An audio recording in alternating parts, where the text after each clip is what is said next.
Survival myths that would actually get you killed. You and your best bro are sitting on the couch watching TV, bored out of your mind. You're flipping through the channels when you see somebody you recognize. It's the British guy who goes outside and drinks his own pee for fun. After watching him squeeze elephant poop into his mouth to drink water, you decide to go outside and test your survival capabilities, and also test how real common survival knowledge really is in practice. Because let's be real, whether you're an outdoorsy person or not, we've all heard survival tips at some point in our life. Are these tips that we've always just accepted as truth actually life-saving?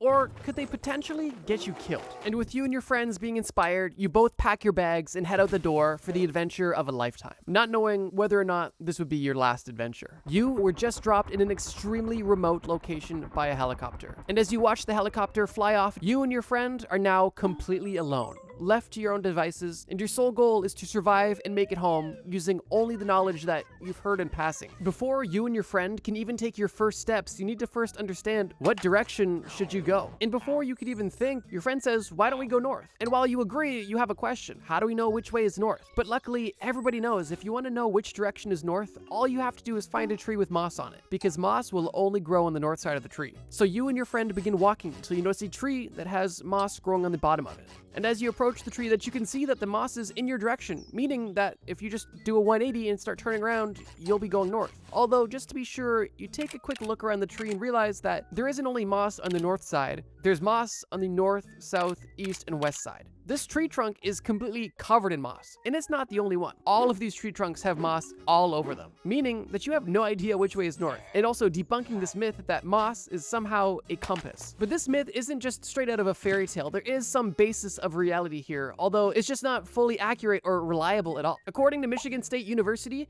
it is more likely for moss to grow more prominently on the north side of trees and rocks, although moss can grow basically anywhere, meaning that if you are using moss to navigate, you are setting yourself up for failure, and in a survival situation, setting yourself up for your own possible demise. And while I like organic stuff as much as the next person, I'm gonna stick to my GPS, or at least my compass, when it comes to navigation. Feeling slightly foolish and a bit betrayed, you and your friend decide to confirm which direction is north with your compass and begin moving. So far, this walk is pleasant, and the forest that you guys are in is beautiful and lush, and the steps begin to fly by, and you and your friend are almost lost in conversation when your friend realizes something utterly terrifying. Because the vegetation on the ground is so lush, it's almost impossible to see what's lurking around your feet. And while your friend wasn't looking down, a venomous snake was able to slither onto his boot, up his pant leg, and wrap around your friend's thigh. But the snake didn't just end there. This snake, straight out of Data University, decided to bite your friend directly on the crotch. And by the time you even noticed the snake wrapped around your friend's leg, it was too late, and your friend was screaming in agony. Fortunately, you were able to quickly grab the snake and throw it off into the wilderness. But now you are left with a massive problem. Your friend has just been bitten by a venomous snake. But fortunately, he has a survival tip. It's common knowledge that when somebody receives a venomous snake bite, the best thing to do is immediately suck out the venom, right? It's only logical. The entry wound is still fresh. If you can pull the toxins directly out of the wound, you're only dealing with a small cut and not any venom being directly injected into your bloodstream. It's perfectly logical. And although the placement may be a bit unfortunate, you'd be willing to help your friend out if it was life or death. But in reality, this practice wouldn't be helpful at all. And here's how. Like I mentioned, it may seem initially logical that you would want to remove the venom by any means possible. And some people have even suggested that you should cut the injection site of the fang to make it bigger to be able to suck out more venom. But the reality is this. Once a snake has bitten its victim, there is no way for you to suck out any meaningful amount of venom. And if you were to cut the bite location, you would only be making the wound bigger, causing a higher chance of infection. Speaking of infection, putting your bacteria-ridden mouth on your friend's fresh wound is only going to increase the chances of introducing bacteria directly into your friend's fresh wound. And while it is possible to suck out a small amount of venom, it is not going to be a large enough amount to save your friend's life. However, it could be a large enough amount to cause yourself serious bodily harm or potentially even death as well. So yeah, even though your friend was extremely keen on you removing the venom out of his wound the good old-fashioned way, you luckily both had access to Google just for this brief amount of time, and you were able to confirm that this practice was outdated and potentially deadly and fatal to both of you. And the best course of action would be to limit your friend's mobility. This way, the venom would travel through your friend's body as slowly as possible, giving you the maximum amount of time to get antidote before things got fatal. However, due to plot armor, you had antidote on you and you were able to heal your friend without doing doing any sort of mouth-to-wound suction. After you administer the antidote and you allow your friend to bandage himself up, you both continue on your trek through the woods, feeling better and grateful to be alive, but also feeling more betrayed, because so far, everything you thought you knew was wrong. But before you and your friend could continue to complain about how crazy that entire ordeal was, you run into a much bigger problem. A 750-pound problem that's looking you right in the face. This problem is an adult, aggressive black bear. Your first instinct is to run the opposite way, but before you can even turn, your friend whips his arm around and clenches your arm tightly, holding you in your place. You look your friend in the eye and he tells you, "Are you crazy, man? We can't run away. We have to act like we're already dead."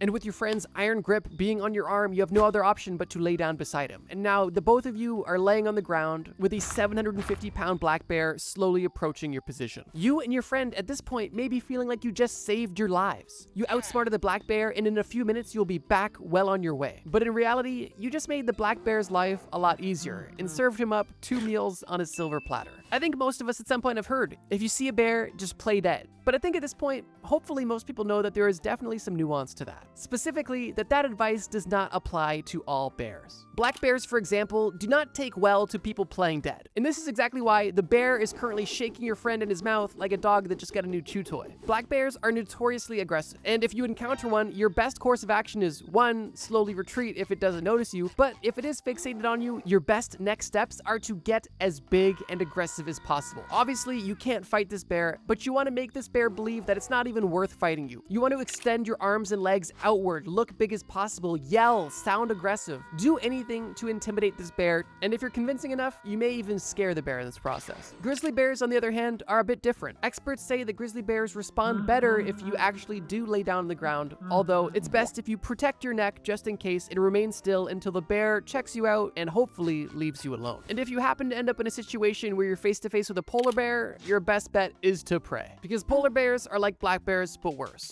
They are the most aggressive and the most likely to tear your head off. So yeah, although the advice of playing dead around a bear isn't fully inaccurate, it, once again, definitely requires some additional context. The current popular saying is, if it's brown, lay down, if it's black, fight back, and if it's white, good night. Not because you're supposed to play dead, but because you're going to be dead. As you continue to lay motionless on the ground, you peek open one of your eyes to see what's going on. You notice that the black bear has dropped your friend and was distracted by something else, and luckily left you both alone. Your friend, while a little bit worse for wear, is still alive, and you help get him back on his feet, and you once again continue your journey. Feeling a bit bad for your friend, because at this point it looks like he survived 3 rounds with Mike Tyson, 4 days with Diddy, and 5 nights at Freddy's, you decide you would let him take a quick breather and go around gathering some food. Your friend sits down on a rock under a tree, and you decide to go and see what you can find. And once you begin wandering around looking, you realize one crucial thing. You have no idea what's edible or not, and you don't even know what's around you, but that doesn't stop you from looking. And quickly you find yourself approaching some interesting red mushrooms. Now, you know mushrooms can definitely be questionable, but the fact that you see a little snail munching away at these gives you hope. And as you pick these mushrooms, you notice that there's actually small bite marks from chipmunks. This gives you all the confidence you need to pick a few mushrooms and put them in your pocket and to continue scavenging. You continue looking around when you notice a small bush with inconspicuous red berries. You've never seen these berries before, but it doesn't mean that you can't eat them. And while you're cautious of these mysterious red berries, you notice a small bird fly down into this bush and carefully eat these berries before flying away. And once again, you rationalize with yourself, well, if this animal can eat this, obviously I can. If something was poisonous to them, they wouldn't eat it. So you go ahead and collect some of these berries as well. And you notice that you've been scavenging for hours, so you decide to return to your friend and show him your loot. Your friend doesn't seem too enthused by the small handful of random mushrooms and red berries, but something is better than nothing. And you and your friend begin to munch on the world's weirdest trail mix. Feeling energized from the food and also feeling energized mentally that you finally had some knowledge that was true, you and your friend both have a bit more of a pep in your step because you knew that you had at least some right information, right? That is until you realize your friend is looking in 2 directions and he is foaming at the mouth. In shock, you try to say something to him when all you can get out is a jumbled mess of slurred words, and you and your friend both pass out face down on the forest floor. The survival technique of eating what animals ate failed you both. And the reality is, animals are just better than you. And just because the animal can eat it doesn't mean you can eat it at all. Just think about it. Every animal has developed its own unique way of digestion, and the things that our bodies are able to safely process and consume typically come from thousands and thousands of years of consumption. And on top of this, some animals are just built different. Like cows, for example, they have 4 stomachs, and every animal processes the same foods differently. The bird that ate those red berries, for example, was able to pass the toxic seeds from those berries directly through its digestive system without any issues. And those seeds that are now a part of its excrement are now replanted and continuing the life cycle of those berries. But in your case, those seeds have been cracked open by your teeth and are now infecting your entire body with deadly toxins. And the chipmunk that was taking bites out of that small red mushroom has a specialized stomach acid that can neutralize the toxins within this deadly mushroom. However, you simply do not have the facilities to handle that. And the same mushroom that gives that chipmunk life gave you and your friend a near-death experience. Just because you saw an animal eating something does not mean it's not deadly for you. After a few hours being passed out on the floor, you and your friends slowly come to and pick yourselves up off the ground. Nonetheless, you and your friend decide it's time to get serious because the sun is soon setting and you guys need to eat food. Friend noticed something fuzzy in the distance, and as you slowly approach it and peek over some bushes, you see a lonely old caribou walk slowly until it collapses right before your eyes. And while this is an unfortunate sight for you and your friend, this could be life or death.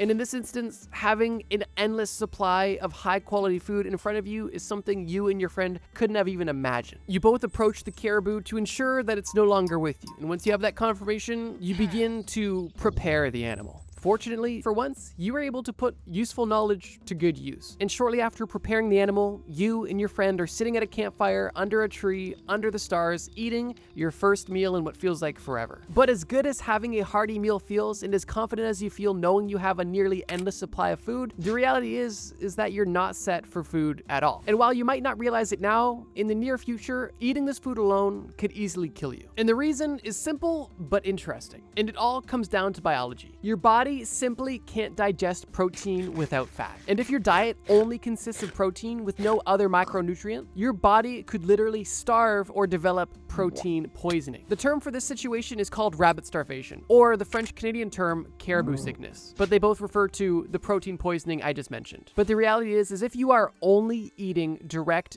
big game, lean protein, you are setting yourself up for failure. And it's because of this very real caribou sickness that beavers were extremely valuable to North American indigenous people, because beavers had such high amounts of fat, which is why beaver hunting and trapping was so important, not just for pelts, but also for fat, so that this fat could be consumed, allowing your body to properly digest the protein from the big game you also caught. Black bears are also a great source of animal fats, although it's much easier to trap a beaver than a black bear, for reasons we discussed earlier. But yeah, if you tried to live solely off of a big game carcass, you would soon find yourself suffering from a strange form of starvation, simply because your body needs protein, but it also needs other macronutrients to properly absorb and process this protein. Luckily for you and your friend, you're both blissfully ignorant to this fact, and you wouldn't be eating off this carcass for long enough to experience these symptoms. And after both of you have successfully filled your bellies, you decide that it's time to get some rest. You suggest to your friend that maybe you guys should build a quick shelter, just something to keep you guys safe. But your friend tells you that that's a waste of time and energy, and that you guys need to conserve your calories as much as possible right now. And you both simply lay down on the ground and close your eyes to sleep. But that sleep isn't peaceful at all. And only a few hours into your sleep, you wake up freezing cold, colder than the air temperature outside, and you're kind of at a loss. And the reason is rather simple. Laying directly on cold ground is a great way to rapidly reduce your body heat. Literally because the ground is stealing heat from your body and lowering your core body temperature, causing you to burn more calories to try to heat yourself back up, while also absorbing all of the extra heat that your body is generating. So in a cold environment like the one that you're in at night, you could not only lose body heat, but also experience hypothermia just by laying on the bare ground, which is why you'll see outdoorsy people swear by a ground mat. Consider it insulation to keep your body heat within you and not being stolen by the ground beneath you. And now that you understand that collecting debris to lay on is a worthy investment of calories, you quickly put together a bundle of grass and leaves to make something soft, but also to make something to insulate your body heat. And you make a makeshift mattress that's large enough for both you and your friend. And you roll your friend onto it, you lay beside him, conserving body heat, and you close your eyes and experience your first bit of rest. The following morning, you decide it's time to start your day and continue your adventure. You begin to inform your friend about last night's discovery and how sleeping on the ground is not okay. But before you can even finish making your point, your friend stops you and points ahead. Because what stands in your way is something you haven't noticed until now. A massive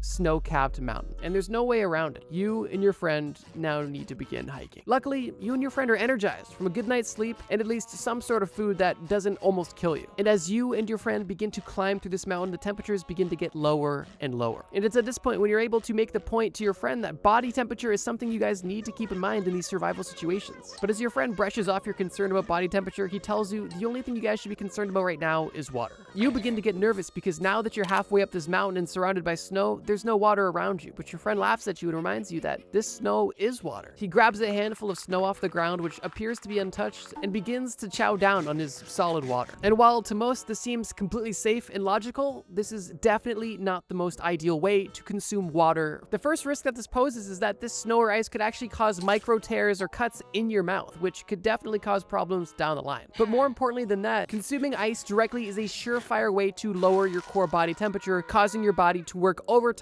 to heat itself back up. Your friend may think that body temperature isn't an important ordeal, but you know that it's nothing to laugh at. And at this very moment, hypothermia is a much bigger risk to you than being dehydrated. But unfortunately, your friend is in a bit of a pickle. Because yeah, he was able to hydrate himself through all of the snow he just ate, but he's now shivering uncontrollably and he's hungrier than he was yesterday because his core body temperature has been lowered and his body is consuming as much calories as it can to heat itself back up. Now, you're thirsty as well, but you're not willing to go through that entire experience. And what you do is a lot more wise. You remember watching the Outdoor Boys YouTube channel, and luckily you had the same supplies that he did. You scoop up snow into some sort of metal tin, you put it over top of a propane heater, and you allow the snow to melt, and then you consume the pre-melted, ideally room temperature water, allowing your body to not have to reheat it once it's consumed. Your body can simply use it as is. And the benefit of using this method as well too, assuming you have access to some sort of heat source, is you can actually kill any bad bacteria. But assuming that's not a risk here, you're able to at least avoid the whole hypothermia your friend is now fighting. After this whole water debacle, you realize that your friend's only chance of regaining any sort of heat is by continuing to move. So you keep on your path going over the snow-capped mountain. Unfortunately, your friend is no longer shivering, but you and your friend are now facing a much different issue. You and your friend are now both sweating, which is good. Body heat at this point is not a concern at all. This shouldn't be an issue. And sure, you might smell a little bit later, but what is an issue is the base layer of what you and your friend are wearing. Before you even left, you and your friends were debating on whether or not you should wear your clothes in a certain order. And your friend, obviously being a bit more reckless, said it didn't matter at all. So he started by putting on a cotton undershirt, a cotton hoodie, and then put a jacket over top that was waterproof to help keep water out. You, on the other hand, wanting to be different, decided to wear a base layer that was more moisture wicking, but still followed that up with another hoodie and a waterproof jacket. Now here's the difference. While you and your friend are still sweating now, as soon as you guys stop and your body heat begins to go down, the sweat trapped in your clothes is going to be deadly. And if your base layer is made of cotton, that sweat isn't going anywhere anytime soon. And after hours of hiking, you and your friend decide to take a break, and you guys experience the effects of this firsthand. After only sitting for around 15 minutes, your friend is not only cold once again, but he is shivering worse than he was before. And like I mentioned, that's because now his cotton shirt is drenched with sweat. And when cotton gets wet, it loses its ability to insulate you, meaning that your friend has effectively put a cold conductor directly on his body, and also effectively removed a layer, making him at risk once again for hypothermia. Luckily for you, you unintentionally decided to dress and act appropriately. You didn't wear a cotton base layer, meaning that by the time you already sat down and relaxed, your shirt was slightly wet in your armpits, but the rest of your shirt was able to dry relatively quickly. And also, as you were hiking up the mountain, you decided to remove layers, allowing yourself to not get too hot or sweaty. And that is the reason why you're not experiencing hypothermia right now.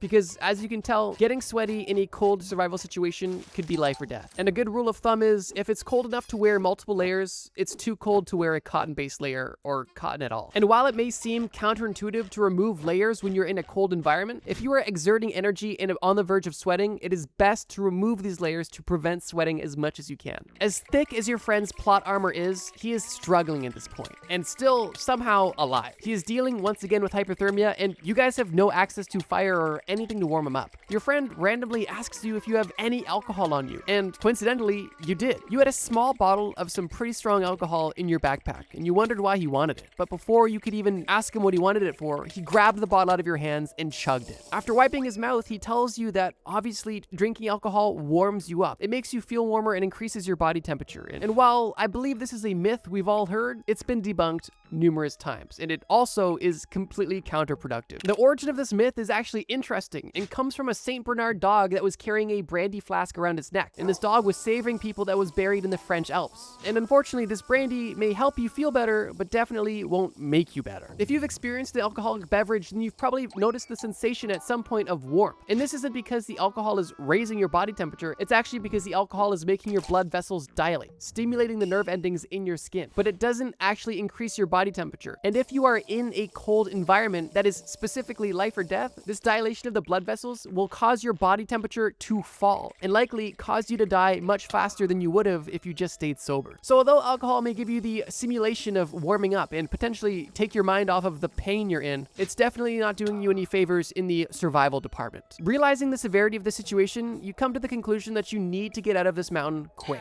And while your friend is incapacitated and breaths away from death, you realize your best bet was to turn your friend into a toboggan and ride him down the mountain like Mrs. Kwan in the Cat in the Hat movie. And in only a few minutes, you went from the top of the snow-capped mountain to a place you weren't in yet. You weren't in the forest anymore. You were on a beach. And luckily, it was warm enough to help you and your friend feel better, and you noticed that you were on an ocean. And this ocean could be your ticket to freedom. With both you and your friend being on your last brain cells, you both intuitively build a raft with absolutely no plan of going anywhere and no knowledge on any sort of nautical construction. Regardless, you make a makeshift raft and set sail, hoping that maybe somebody on the water will see you and save you. After hours of sitting on your raft, you and your friend are once again hungry. And while your friend is still sobering up, you decide your best bet is to look for some fish. You take a dive off your raft and you find yourself surrounded by a school of fish, but you're unable to catch any. That is, when you look through the school of fish and notice that a large shadow is approaching you. This isn't a big fish. This is a shark. And it's coming directly for you. You have nanoseconds to try to decide what your next move would be. And the first thing that comes to mind is movies and TV shows showing you that if you punch a shark, you're gonna be all right. So quickly and intuitively, as the shark approaches you, you don't move out of the way, you simply assume a karate stance and prepare to punch the shark. Now here's the deal. If you were actually going to go through with this, there's two likely outcomes. The first is that you are able to successfully punch the shark and scare it away, similar to the black bear, making it seem like you're not worthy prey. But the more likely outcome is that you extend your arm and have your arm ripped off by a shark and then have the rest of your body consumed shortly after. Underwater, you have almost no strength whatsoever. Like just try throwing a full force punch next time you're in a pool underwater. It's gonna do almost nothing. And besides this, sharks are ruthless killing machines. Even if you could throw your strongest punch at a shark, it's not going to be phased. Combine that with your lack of agility in the water and the shark's endless agility in the water, your strike effectiveness in even misdirecting the shark is extremely low. If a shark was in your area, you could easily push it out of your way or misdirect it by pushing its head if you had the leverage to do so, but even that is potentially risky. But in the situation when a shark is coming at you with the intent of damage, your best bet is to attack sensitive areas, specifically by plunging your thumb into the shark's eye or gills. Really, the only two areas where you can cause significant damage and at least make the shark retreat temporarily. And so, in a last-minute split decision, you decide not to punch the shark, but to actually poke it in the eye, causing the shark to cry and turn around, leaving you alone, and giving you the chance to climb back on the raft with your friend. At this point, you and your friend have been through hell and back. Your friend more so than you, but you are both now laying on your back, looking up at the sky, exhausted. And at this point, accepting your fate and understanding that maybe this trip was a mistake. And as you slowly close your eyes and take what appear to be your last few breaths, you notice a white light appear in your vision. A light that is so bright and so inviting. And you hear a noise, an almost angelic noise. And before you get the chance to meet your maker, you are hit in the testicles by a rope ladder that was dropped on your raft. And you realize that this light was a spotlight from the same helicopter that dropped you off. And while the pain you are experiencing is unbearable, you realize that you and your friend are finally saved. You both climb the ladder and board the helicopter and feel like you have been given a second chance at life. As you both are flying home with the crew, the pilot asks you how your trip was and if you guys were able to enjoy the park that they left you in only a few miles out of town. And you and your friend look at each other and decide that it's better if you kept your stories to yourself and just told them you guys had fun, but that you wouldn't be returning anytime soon. Dumb rules that exist for smart reasons. The sliced bread ban.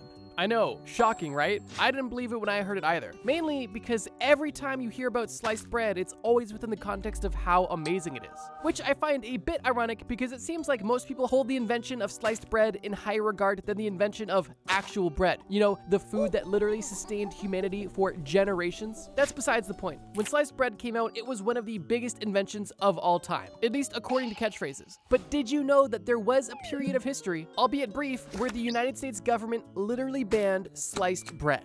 Let me explain. The entire sliced bread saga dates all the way back to 1912, when a man named Otto Frederick Rohwedder created the first prototype for an automatic bread slicer. Although this prototype would stay exactly that for a few years. And unfortunately, only 5 years later in 1917, a fire at his warehouse not only destroyed his bread slicing prototype, but also destroyed all of the documentation around it. That includes the blueprints, the spare parts, the other versions he was working on. Literally everything associated with this initial prototype was destroyed in a fire, delaying one of the best inventions of all time by another decade. 11 years later in 1928, with the help from the Chillicothe Baking Company in Missouri, Otto's invention was finally able to get picked up off the ground. Not only were they beginning to use this prototype machine, but they also claimed, quote, this was the greatest step forward in the baking industry since bread was wrapped, meaning that even back then, nearly 100 years ago, people were so enthusiastic about bread innovation. The start of the sliced bread craze was slow, but after a few years and many large-scale marketing campaigns, sliced bread was a household staple by the 1930s. And by the late 1930s, it was a necessity in every household. And it was also around this time when Wonder Bread was invented. You know, the bread that literally looks like printer paper.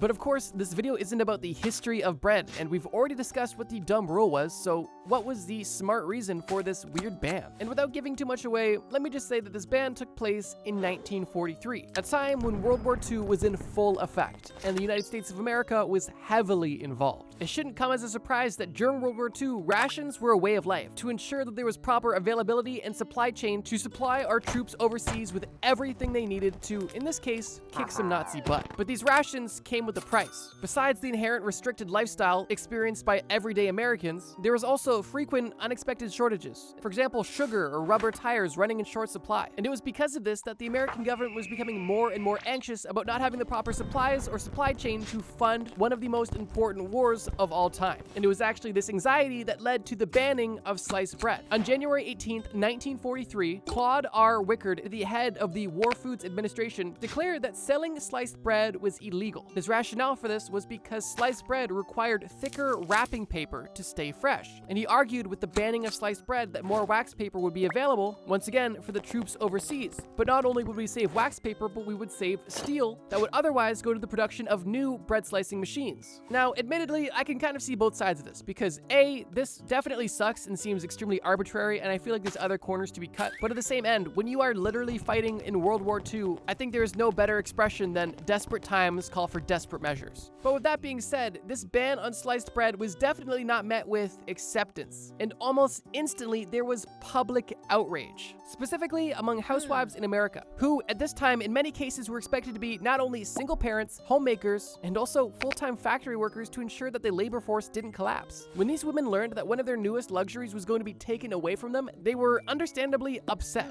And there was even a famous quote that was written in a letter to the New York Times only a week after the ban took place. The quote goes as such: "I should like to let you know how important sliced bread is to the morale and the saneness of a household. My husband and 4 children are all in a rush during and after breakfast. Without ready sliced bread, I must do the slicing for toast, 2 pieces each. That's 10. For their lunches, I must cut by hand at least 20 slices for 2 sandwiches apiece. Afterwards, I make my own toast. That's 22 slices of bread to cut in a hurry." That is only one example from one woman, but it paints a picture of how the American people were feeling at this time, coupling not only the annoyance of sliced bread being banned, but also all of the other rations taking place and a literal world war happening overseas. And it was because of all of the public outcry that only 3 months after the ban was introduced, the ban was appealed and sliced bread was once again legal in the United States. I wanted to add this entry very first on the list because I thought the concept of sliced bread being banned was so funny. And while I think we can all agree that this was definitely a dumb rule, I would hope that at least most of us could agree that there was definitely a good reason for this rule. Specifically, doing everything humanly possible to ensure that the Americans and the Allies destroy one of the most evil regimes to ever exist. But let's keep moving. The bear wrestling ban. This rule is dumb not because it seems nonsensical or arbitrary, but because why is this rule even required? Anybody with half a brain and potentially somebody with even a quarter of a brain would understand not to wrestle a bear, right? Well, apparently not people in Alabama in the 1970s. Let me explain. I don't know about you, but when I first read this ban, I instantly envisioned a person walking into the woods, finding a bear randomly, and then wrestling it. But that is not at all what was happening and not what caused this ban whatsoever. The good reason behind this seemingly obvious rule is actually pretty upsetting. During the 1970s, 80s, and even 1990s, bear wrestling was an extremely popular part of circus culture in the United States. And it's also no surprise that these animals are typically not treated well. But potentially one of the poorest treated animals in the entire show was the bear, specifically meant for wrestling. Just for a moment, imagine you're the leader of a circus and you want to have a spectacular bear wrestling act in your circus. How do you go about achieving this safely? Do you A, scrap the idea because this seems unsafe and immoral? B, train a bear to wrestle safely so it can put on a show but also keep your performer safe? Or C, torture, drug, and mutilate the bear until the point that it is so limp and brain dead that literally anybody with a pulse could wrestle it successfully? The answer is obviously C, and that's exactly what happened. Ringleaders knew that they couldn't risk having their talent hurt or killed because that would affect profits. And they also knew that training a bear would take too long. So the porridge that was just right was to literally feed the bear a consistent chemical cocktail to keep them subdued, remove their teeth and claws so they had no opportunity to fight back, and on top of both of these things,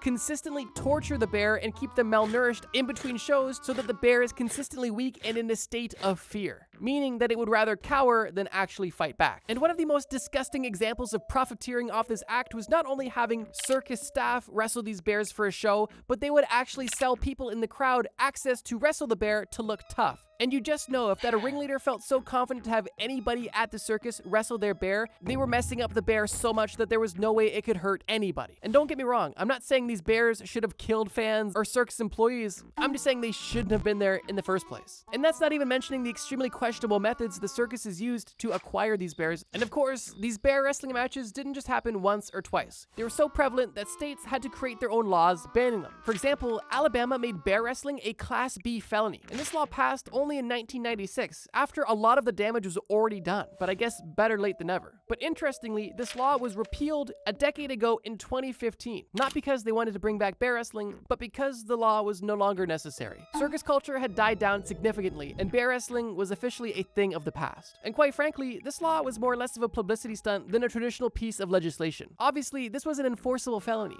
although it was stated that the creation of this law was more or less of an act aimed to support animal welfare and public safety. But yeah, upon a first listen, hearing that wrestling bears is now banned seems redundant and weird. But when you actually learn the story of it, it makes total sense. The dissection debate. This is actually the first rule we're going to discuss that doesn't ban something, it actually allows something. But be warned, this one is pretty morbid. The dumb rule that is in play here is known as the Autonomy Act of 1832, and this rule states that doctors, teachers, and medical students in Britain can legally dissect the bodies of unclaimed dead from workhouses, prisons, and hospitals. Upon a first listen, that not only sounds dumb, but also sounds pretty immoral. Like, just think about it. If somebody dies in prison or in a hospital and they can't find a living family member, which it probably wasn't easy to find a living family member in 1832, the body was essentially just up for grabs to any doctor, teacher, or medical student. That to me sounds like a slippery slope and a lot of room for a lot of malpractice, to say the least. But believe it or not, this dark and dumb rule actually saved a lot of lives. See, prior to the Autonomy Act, the only way that doctors, teachers, and medical students could dissect a body was if the government gave these individuals the body of an executed criminal. This, for a long time, was standard practice. Somebody breaks the law, they get killed for it, and the body gets essentially donated to science. But issues began to rise when in the 18th and 19th centuries, medical schools needed more and more cadavers to not only teach, but learn more about the human anatomy. And it was with this rise of education and bodily exploration that the supply of these bodies were nowhere near the demand.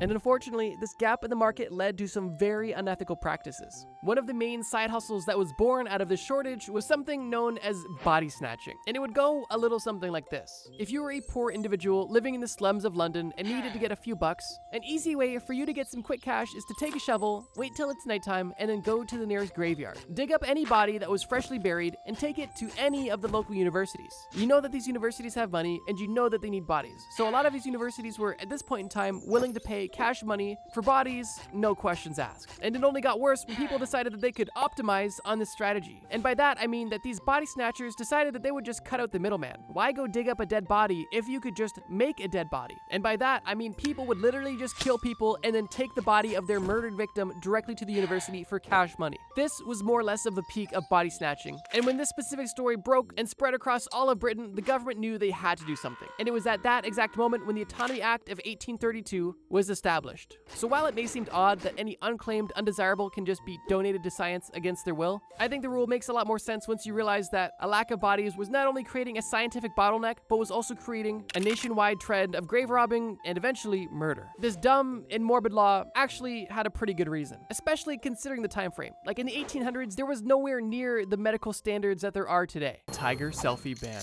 Yep, we're back to animal bans. But this one is really peculiar. In 2014, the state of New York effectively put a ban on taking selfies with tigers and any other big cats. I think to most of us that sounds pretty dumb, but the reason why they did this makes a lot of sense, and it's actually quite short. The government of New York was getting so many copyright complaints from tigers from people who were taking pictures of them and selling them without giving proceeds to the tigers. And because the government of New York did not want to deal with any more lawsuits from tigers over copyright disputes, they decided to outright ban selfies altogether. That was obviously a total lie, I just made it up. Here's the real scoop. New York didn't necessarily ban taking selfies with tigers. What they did do was specifically ban any member of the public being near any dangerous animal in a circus, zoo, or carnival that is not in a safe and confined cage. And while it may seem like I'm reaching here, the purpose of this ban, keeping people and dangerous animals separated, was specifically inspired by the rise of tiger selfies. During the early 2010s, the dating app Tinder saw a massive surge of men on the platform using pictures of themselves next to tigers as one of their profile photos. And this trend was so prevalent, in fact, that the Wall Street Journal estimates that 1 out of 10 people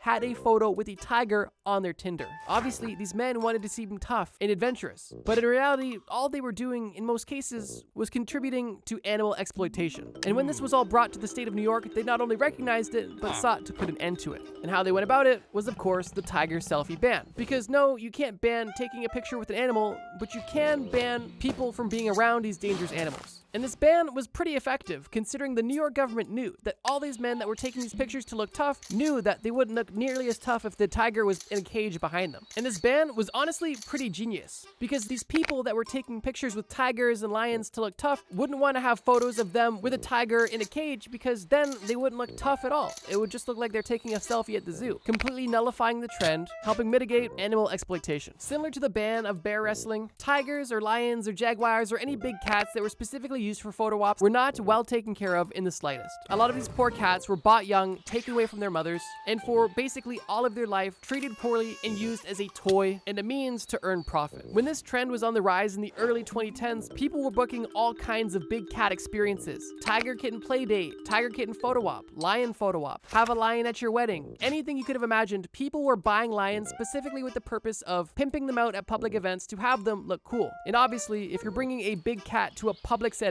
the cat has to be extremely subdued, or in some cases, tortured, malnourished, declawed, defanged, drugged, and the like. And if you ever watched that documentary Tiger King, then you kind of get the idea of the dark business behind the whole big cat picture industry. And just like how Alabama wanted to stop the exploitation of bears, New York sought to stop the exploitation of big cats, which they did with their 2014 tiger selfie ban. A seemingly dumb rule with, in my opinion, a pretty smart plan of attack. The kitty cat cigarette ban. Okay, I swear, this video isn't a Trojan horse for me to get on my vegan soapbox talking about animal cruelty. But coincidentally, there has been a lot of interesting laws surrounding animals, but for the sake of repetition, I'll keep this one brief. Similar to the second law we discussed, this ban isn't dumb because it seems arbitrary, it just seems extremely, well, redundant and nonsensical. The ban I'm specifically referring to is the ban that Illinois placed on handing your pet a nicotine stick. To put it bluntly, in Illinois, it is explicitly stated that it is illegal to, quote, give a lit cigar or cigarette to a cat, dog, or other domestic pet, including ball python. And that's essentially the entire law. You cannot give a lit cigar or cigarette to your cat, dog, domestic pet, or explicitly stated ball python, because of course, everybody's giving a lit cigar to their ball python. It's reported that this law comes from the early 1800s, and by today's standards is relatively outdated, which I would agree with. But I wanted to mention it quickly because it, more than anything, just kind of sounded funny. And also just makes you think, how often was this happening if the state of Illinois had to not only recognize it, but ban it? Obviously, the good reason behind this dumb law is to prevent pets from unintentionally burning themselves or even setting themselves on fire, or potentially even trying to smoke and getting addicted. It was believed that this law was put into place as a general effort to prevent animal cruelty, which is obviously something that's completely reasonable. Although this law is just kind of notable and, in my opinion, hilarious because of how specific it is. The fact that legislators in Illinois had to explicitly exclaim and write with a quill in ink that no lit cigar or cigarette shall be given to any domestic pet, including cats, dogs, hamsters, and ball pythons to me is hilarious and noteworthy, and we're gonna move on, but I just wanted to share it. And if you were curious, yes, this law is still active today. The no spitting sanction. First and foremost, get your mind out of the gutter. Now let's move on. I think we can all agree that if you see somebody walking down the road just spitting on the sidewalk, it's definitely not polite and pretty gross. But is it something that's worthy of a ban? Well, unless it becomes some sort of national trend, I don't see it as something worthy of government intervention. However, there was a time when the United States government decided that it was in their best interest to ban any form of spitting in any public area. And this wasn't one of those obscure laws with a deeper meaning like some of the other ones we've discussed. No, this was a straightforward law that was not only written and passed, but also had signs placed everywhere reminding individuals and also had strict enforcement. But the question remains, what was the smart reasoning behind this dumb rule? And the answer, as some of you might have guessed, is health related. During 1918, during the last year of World War I, many cities across the United States were dealing with a major Spanish flu pandemic. This pandemic was extremely deadly, and the spread of this disease was seemingly never ending, which is why the US government was pretty desperate to do anything that could potentially stop the spread. During the time of the Spanish flu, over a century ago, health officials believed that diseases like influenza and tuberculosis were spread through saliva droplets. And it was because of this belief that they held that would later essentially be found true, they decided that their best course of action to help prevent the spread would be to minimize the creation of saliva droplets, which meant no spitting, specifically in any public place. Sidewalks, trains, theaters, anywhere. If you were caught spitting, you would be fined and potentially even arrested, which is just crazy to think about now. But during 1918, during the Spanish flu pandemic, I wouldn't want to even be in a public place, let alone spitting in one, making this seemingly dumb rule make a lot more sense with context. And speaking of context, let me give you guys some context about how many of you are actually subscribed. YouTube literally tells me that over 75% of you watching this right now aren't subscribed. So I just wanted to say, if you're enjoying this video or even watch me regularly, consider hitting the subscribe button and being a bro. I post new videos every single Friday, and we are currently on the road to 1 million subscribers. Oh, and if you like this topic of dumb rules with smart reasons, simply leave a like or leave a comment below telling me you want a part 2. I love making the videos that you guys want, so if you want a part 2, let me know and I'd be more than happy to make it. But now, let's get to the final entry on this list. The bubblegum ban. Chances are, if you've heard of any of the dumb rules on this list, it's this one. And that's because this country's gum ban is extremely infamous. And I would actually bet money that you know the country that has this gum ban. And if you guess Singapore, you'd be right. The whole bubblegum ban in Singapore is regarded as one of those dumb laws or arbitrary laws, but the actual history behind this bubblegum ban is very much so rooted in the history and culture of Singapore. And in my opinion, has some pretty good reasoning behind it. The origins of this ban date back to 1959. When Lee Kuan Yew, the first Prime Minister of Singapore, took office. Lee Kuan Yew is considered the founding father of modern-day Singapore, and it's said that his political leadership is what transformed post-independent Singapore into a highly developed country in the major global hub that it is today. Lee Kuan Yew was literally Prime Minister from 1959 until 1990. That is a major run as Prime Minister. But for 2 years before and after he was Prime Minister, he was also the Secretary General for the People's Action Party. To put it bluntly, this guy was invested in the success of Singapore. But I want to make it clear that I'm not necessarily advocating for Lee whatsoever. Like any politician or any person, there is both good and bad that must be recognized. And with any multi-decade-long run as Prime Minister, there is definitely some questionable things that go on. For example, from 1968 to 1981, Singapore, under the control of Lee, instated a one-party state. And because of this, he employed defamation laws and detention without trial, as well as other propaganda and social engineering techniques to continue his political success. So just keep that in mind. I'm not necessarily vouching for this guy. I'm just trying to unbiasedly state facts about the country. And two of the virtues that Lee held nearest and dearest to his heart was independence and cleanliness. And Lee has even gone on record to state that his goal when he became the Prime Minister of Singapore in 1965 was to, quote, create a first world oasis in a third world region. And he wanted to do so through hyper-independence and, of course, cleanliness. The gum ban specifically was introduced in 1992. It was done so for a plethora of pretty practical reasons. On top of Lee's personal desire to keep the country as clean as possible, chewing gum was actually becoming quite a bit of a nuisance within Singapore specifically. Gum wrappers were littering the streets, chewed gum was stuck on any surface you could imagine, and most notably in the late 1980s, when Singapore launched its Mass Rapid Transit or MTR subway system, vandals began to place chewing gum on the sensors of the train doors, causing them to not open or not close when they should have. And this vandalism vandalism at scale caused major subway delays, affecting the lives upon thousands and thousands of Singaporeans. And it was this stunt that broke the camel's back and officially led to the banning of chewing gum. But like everything else they've mentioned, it goes a bit deeper than that. Because this ban on chewing gum isn't just about banning minty fresh breath or keeping the subway system on time. Culturally, this ban signified Singapore's philosophy of having a strict government that enforces strong discipline. And the government saw this chewing gum vandalism as an act of rebellion from its citizens. And with the Singaporean government being as strict as it was and is, they decided that they were not going to play games and they wanted to ban it outright. But this ban was twofold, because sure, they wanted to show their civilians and the world that they ruled with an iron fist, but these acts of vandalism also gave them reason to keep the country that much cleaner. Something that a lot of people don't know is that while gum is banned in Singapore, it's not the only odd thing that's banned. Any form of litter is banned, any form of graffiti is banned, jaywalking is banned, spitting is banned, expelling mucus from your nose is banned, and urinating anywhere that is not a toilet is also banned. Oh, and if you use a public toilet, you are legally required to flush it. And while most of these things are not legal or accepted in other places, it just goes to show that with these specific legal bans, how serious Singapore is about public cleanliness and orderliness. And the chewing gum ban was only an addition of this already ongoing cultural movement. After this seemingly dumb and pretty arbitrary rule was put in place in 1992, many foreign journalists went specifically to Singapore to talk to Lee and question him about the seemingly nonsensical ban. And in every interview, Lee simply defended his point, claiming that you do not take a country from being a struggling country in a quote third world region to being a first world oasis without having strong rules, strong discipline, and ruling with an iron fist. Lee has even gone on record to state, quote,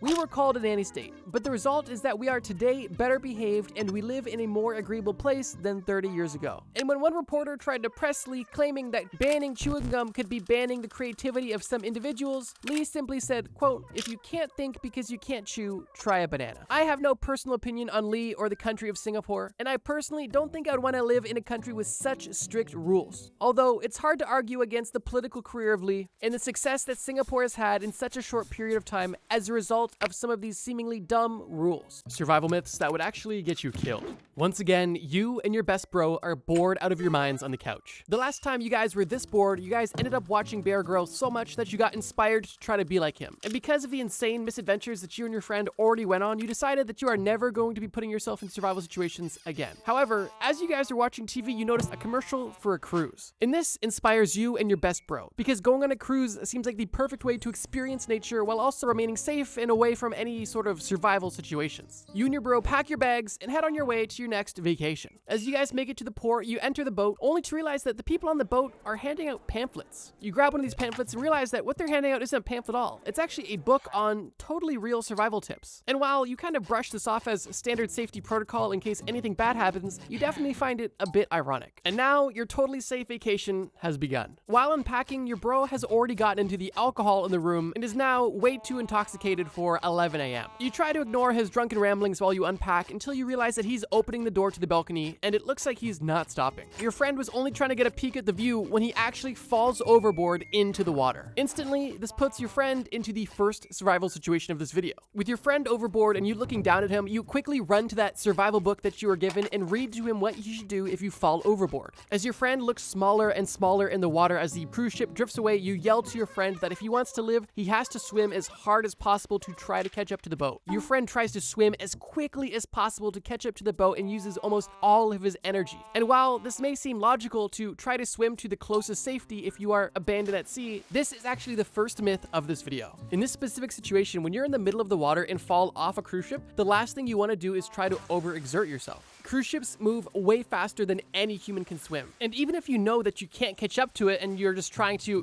be as close as possible, you are still putting yourself at a massive risk. And the simple reason is, in this situation, this energy that you are exerting is going to make you lose body temperature and also lose stamina quickly. Two things that will only speed up your death in the water. What you actually want to do in this situation is to remain calm and begin to float, trying to move as little as possible while also trying to make yourself as visible as possible. The main reason why you want to float is so you can conserve conserve as much energy as possible. Because in the ocean, your body's already going to be working double time just to try to maintain its body temperature. And the reason why you want to be as visible as possible is because the only way that you're getting saved in this situation is either by a rescue boat or by a rescue helicopter. And fortunately for your bro, a rescue helicopter was not only able to spot him, but was able to drop a ladder and pick him up, flying him back to the cruise ship on the helipad. Now, you meet your bro on the helipad and decide that you are already done with this cruise, and you decide that it's time to get off this cruise ship and to get out of here entirely. You actually board the helicopter with your bro, and you guys decide to fly back home. Although it's on that helicopter ride from the cruise ship back home that you guys end up on another adventure. As this helicopter flies over an extremely remote area, a storm appears seemingly out of nowhere. Lightning strikes the helicopter, and you all go down. You and your bro wake up in a daze and realize that the pilot is gone, the helicopter is useless, and you two are once again, unintentionally, in a survival situation. And your sole goal is to survive and get home with only the shirts on your back and the information in this book that has already proven to be not so helpful. Being stranded once again, you and your bro decide to take a different approach than you did in the first adventure. The last time you guys tried to survive in the wilderness, you instantly tried to find your way out. But today, you decide that your best course of action is to set up camp exactly where you are. Because if your best chance of surviving at sea is to wait to be found, you figured you should probably do the same thing when you're lost in the forest as well. And for that reason, you and your bro instantly start to build shelters. Obviously, neither of you are formally trained in bushcraft architecture. However, you've seen those videos at 2 a.m. with the guys building crazy water slides and whatnot, so you had a good idea. You decided to refer to this pamphlet from the cruise ship to see if it had any wisdom about this, and it actually did. It said that you can complete survival projects at a normal pace in a survival situation. And it was that information that gave you and your buddy confidence to go all out. Instead of initially building a fire or looking for food, you and your friend decide that the best course of action is to chop trees and build a 2-story house with a water slide. Those guys on YouTube do it in a day. We can do that too. However, after nearly 12 hours of collecting resources and trying to build, you and your bro have nearly no progress. You have a pile of logs, 2 stakes in the ground, and you and your friend are exhausted with basically nothing to show for it. And this leads to our second survival myth. The myth being that you can complete survival projects at a normal pace. Here's the thing. Those guys in the YouTube video, first of all, many of them are using actual machinery off screen, but even the ones that are doing it for real are not in genuine survival situations. They have access to food and water and shelter at their leisure, meaning that they can actually work at a regular pace. However, in a survival situation, any project is going to take much longer. And the reason for this isn't because you just are lacking the tools, it's actually because your energy expenditure and your time management are critical for your survival. Just look at you and your friend right now. Even though you guys spent the entire day grinding, you have nothing to show for it, you have empty bellies, you have no fire and no shelter. You guys are weak, exhausted, and dehydrated. And because you underestimated the effort that goes into surviving in the wilderness, you are now on the verge of death. What you should have done when establishing a camp is first and foremost establishing a fire, using this wood to build a fire that you can consistently add to provide both warmth and light. And this light specifically would be crucial for being found. And then, once your fire is established, you want to put all of your effort and energy into finding food. Bugs, small animals, plants, whatever it may be, you need to find a lot of food. Edible food in a survival situation is hard to come by, and even what you do come by is typically not plentiful, meaning that a lot of your energy and time is going to go directly into trying to replenish your energy with more food. And with all of the time and effort required to simply feed yourself and sustain your own life, you're going to have little to no time to sustain your fire or to build these crazy projects as well. Fortunately for you and your bro, your plot armor is stronger than ever. And even though you two are both feeling incredibly weak after spending an entire day doing almost nothing, one of the luckiest things that could happen happens. Lightning just so happens to strike that big pile of wood you collected, starting you the perfect fire. But not only do you now have a fire, which is already a blessing, you notice a wild blind chicken walking directly into your fire. You and your friend just went from making a fatal mistake to now essentially being the winners of the lottery. And with a fire to warm you through the night and food to sustain you through the night, you both decide to get some sleep and continue your adventure in the morning. You wake up the following morning, your fire is out, your food is gone, and you decide to learn from the mistakes of last night. You realize that the most important thing you can do right now is look for food. And while you are already feeling nervous about how you are going to find more food, your friend opens the survival book and reads, "You can survive solely off survival foods." And with this information, he seems confident that he can sustain you guys off of random plants. And following his lead, you guys begin to forage. You both begin to gather things like tree bark, lily pad tubes, hemlock needles, and snails. And after hours of foraging, you come back to your base camp to find a pretty disappointing meal. And after eating everything you collected, you realize that you actually spent more calories trying to find this meal than this entire meal gave you. Meaning that you would have been better off not looking for any of this stuff in the first place. Which is why this is actually another survival myth. Survival foods are exactly as they sound. They're meant for survival situations, although they cannot sustain sustain you long term. It's important to understand what you can and can't eat in the wilderness. However, it's also important to consider the context that these survival foods are not and cannot be your main source of nourishment. And while they're better than nothing, eating these foods are typically only a band-aid solution until you're able to find some sort of actual sustenance, either from fishing or trapping an animal. At this point, you and your bro are becoming very suspicious of this survival book from the cruise ship, because so far, nothing's been right. Although it's your only source of survival information, and for that reason, you have no choice but to follow it. You and your bro give up on finding any more food for now, and instead switch your focus because at this point, it's been days since you and your bro had water. And the human body can go a lot longer without food than it can water, and you are already beginning to feel the effects of dehydration.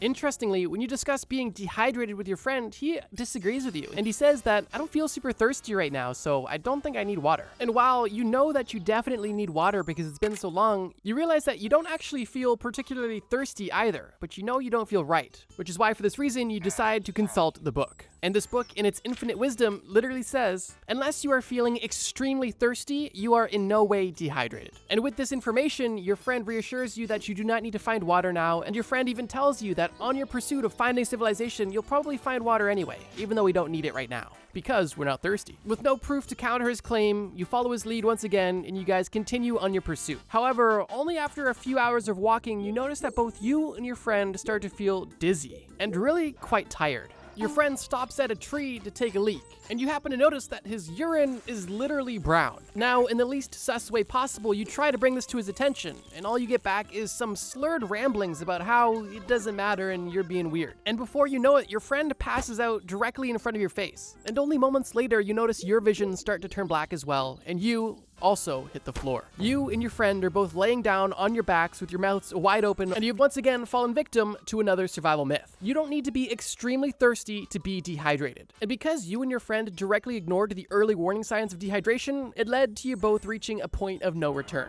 The truth of the matter is this. People typically assume that dehydration only begins once you start to feel very thirsty, but that's actually the opposite of the truth. Thirst and extreme thirst are typically a late-stage warning sign of dehydration, and the early-stage signs are typically very subtle. These signs include a dry mouth, darker than usual urine, a headache, fatigue, irritability, dizziness. And I think in our day-to-day lives, we're all pretty good at managing our hydration and noticing when we're dehydrated before feeling thirsty. However, in a survival situation, cues that you may be dehydrated can typically be disregarded as either stress or hunger or tiredness, and for that reason, you can forget to drink until it's too late. Fortunately for you and your friend, passed out in near death on the ground, a torrential downpour just happens to happen right above you. And this downpour fills both of your mouths with water, and you both instinctually swallow it, hydrating yourselves and saving yourselves once again. However, you now may be hydrated, but you are cold and wet. And while that rain was nice, you do need a consistent source of water if you want to continue to live. And for that reason, you don't listen to your friend and you say, we are looking for water, and we're going to look now. Although, that brings you to your next issue. How do you find water in the middle of the forest? Reluctantly, you know that your only option is to refer to the book. And while your confidence is low, you read the next survival tip. And it says, follow birds to find water. There are many survival myths claiming that if you follow a bird, eventually it will lead you to water. Right after you finish telling your friend how you guys are going to find water, you notice a group of geese flying above. And this looked like your ticket to hydration, because not only were geese birds, but geese are also known to fly towards water. And for that reason, you and your friend quickly sprint to follow these geese to see wherever they may go. After running through the woods for what feels like hours, you notice that you have come out of the woods and into a large clearing. And luckily, you notice these geese descending, and you begin to get excited that you have now found water. However, as these geese land and you approach these geese, you realize that the geese weren't heading towards water at all. They were only heading to an opening to take an afternoon nap. And once again, you and your friend have fallen for a survival myth. The idea that you can follow birds to find water is not completely false, but it is unreliable. For example, it is true that some aquatic birds stay close to water and typically can lead you to water eventually. It's also true that they can travel long distances away from water to find food or shelter. And in the example of the geese that you just followed, it's just as likely that you could follow these geese to a body of water as it is you could follow them to an open field where they plan on sleeping for the night. The reality is that you can't predict where a bird is going, and following it is a gamble and likely a waste of time. And if you do find yourself in a survival situation and happen to see an aquatic bird, I would definitely take that as a sign that you're close to water. However, I wouldn't necessarily follow it, as it could put you into more danger than you were originally in. Now, with you and your friend bamboozled in the middle of a field, you decide that your only option is to continue forward. And as you traverse forward, you notice that the grass turns into sand, and you go from the plains biome to the desert biome, and things are about to get complicated. Most notably, your need for water has just gone up exponentially. Feeling desperate, you decide to consult the book. When your friend slaps the book out of your hand and tells you, okay, enough with this book, it has never been right, I have an idea. I remember watching that survival TV show, and the guy built a solar still.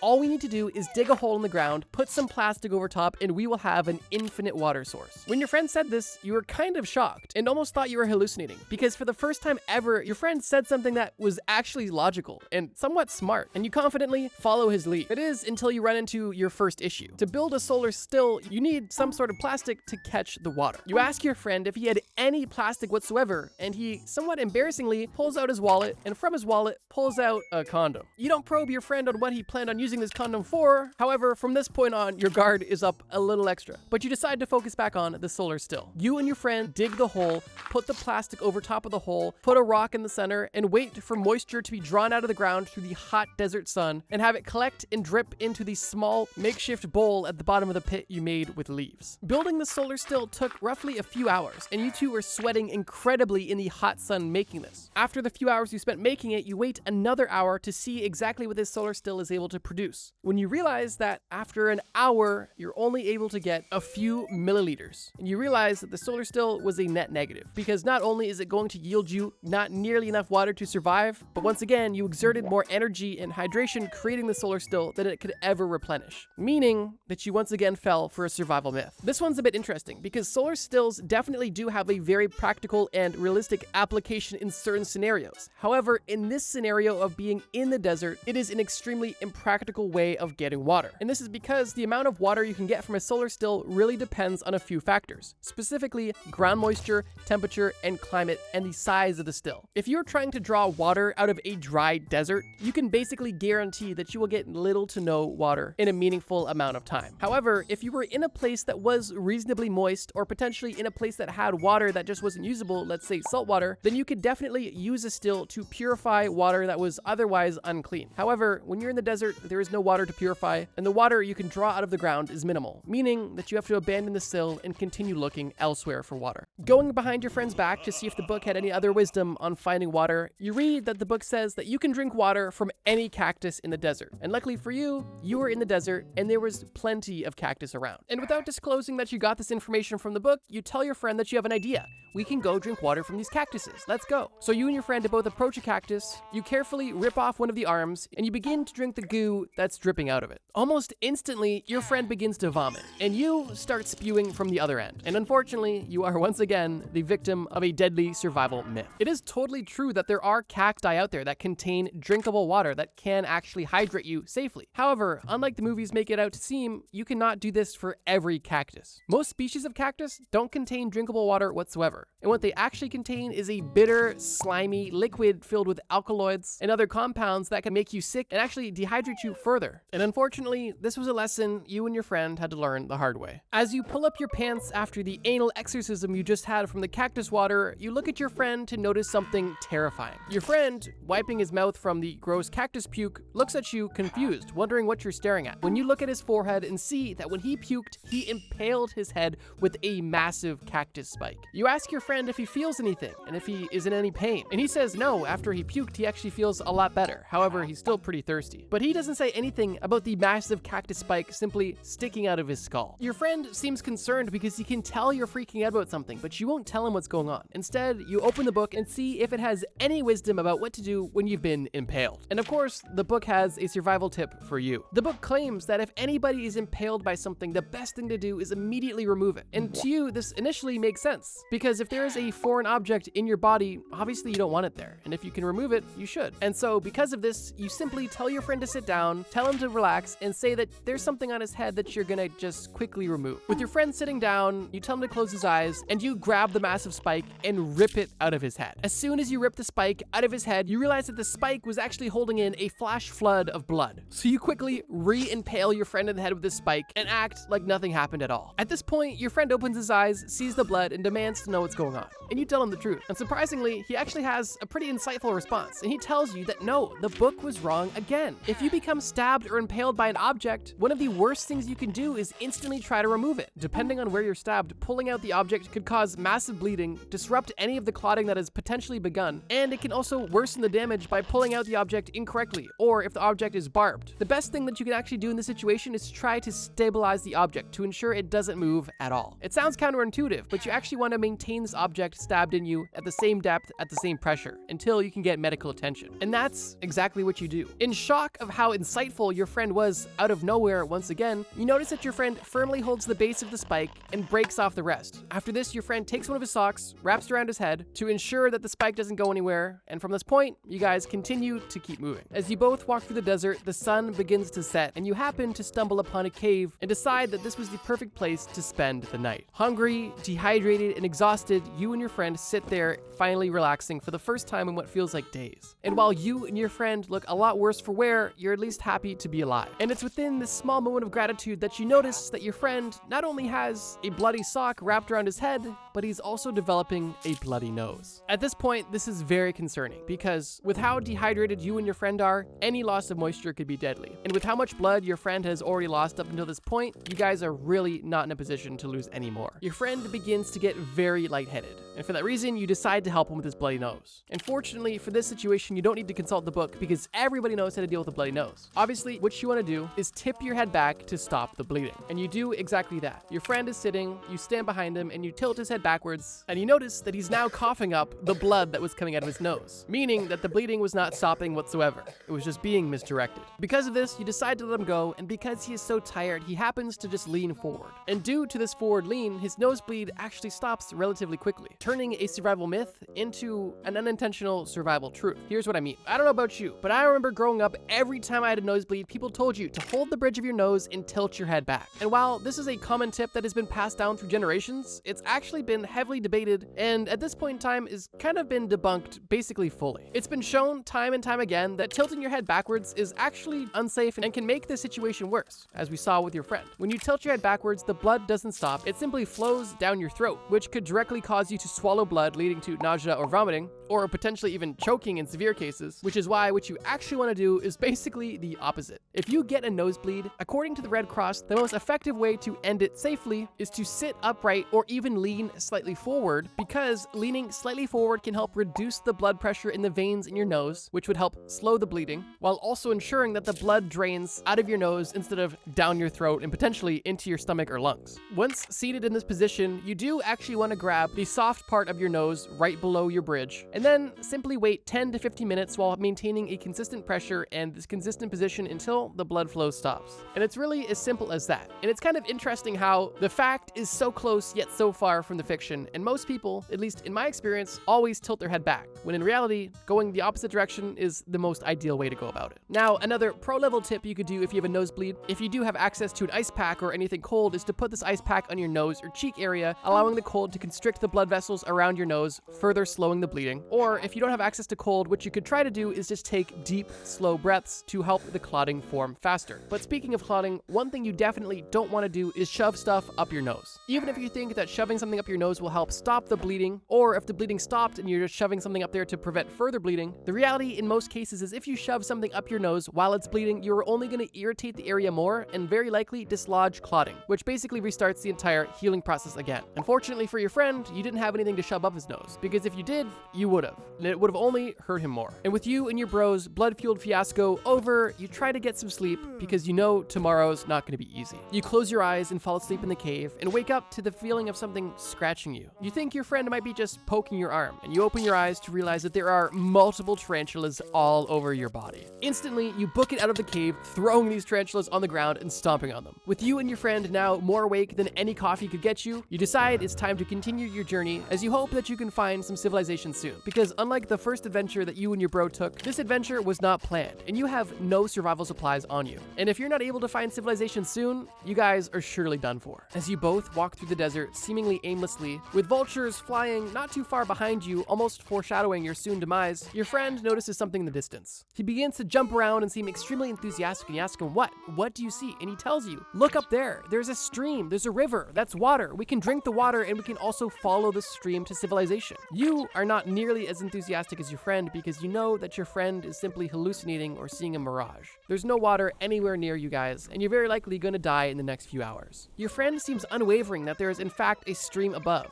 and with you having nowhere better to go, you decide to follow him. And to your shock, he was right. There was a stream of water going directly through this desert, and you both were able to finally drink as much water as your heart desired. After you two felt sufficiently hydrated, you asked your friend, wait, what did you say back there about water leading to civilization? And he tells you that, yeah, everybody knows if you get lost, just follow water downstream and it is guaranteed to lead to some sort of civilization. And while he didn't have any sort of evidence to back up this claim, you really had nowhere else to go. So, wanting to stay close to your only source of water, you and your friend begin to follow this water downstream in the hopes of finding some sort of civilization. As you both follow the stream, you fortunately find yourselves out of the desert and back into the woods. However, these woods don't last long, and you find yourselves in a climate that's getting colder and colder. You think to yourself, what kind of Minecraft terrain generation is this? But you continue forward, and eventually this water you're following downstream leads to an ocean. And this is both good news and bad news. The good news, in the distance, you can actually see an island with buildings on it. You don't know where this is, but there's people there. But the bad news is, you are in an extremely cold climate now. And this island in the distance is definitely not within swimming distance, at least in your opinion. But your friend has another perspective on that. You talk to your friend and tell him that his water theory didn't work at all. It led us to an ocean. Although your friend maintains that because there was a city off in the distance,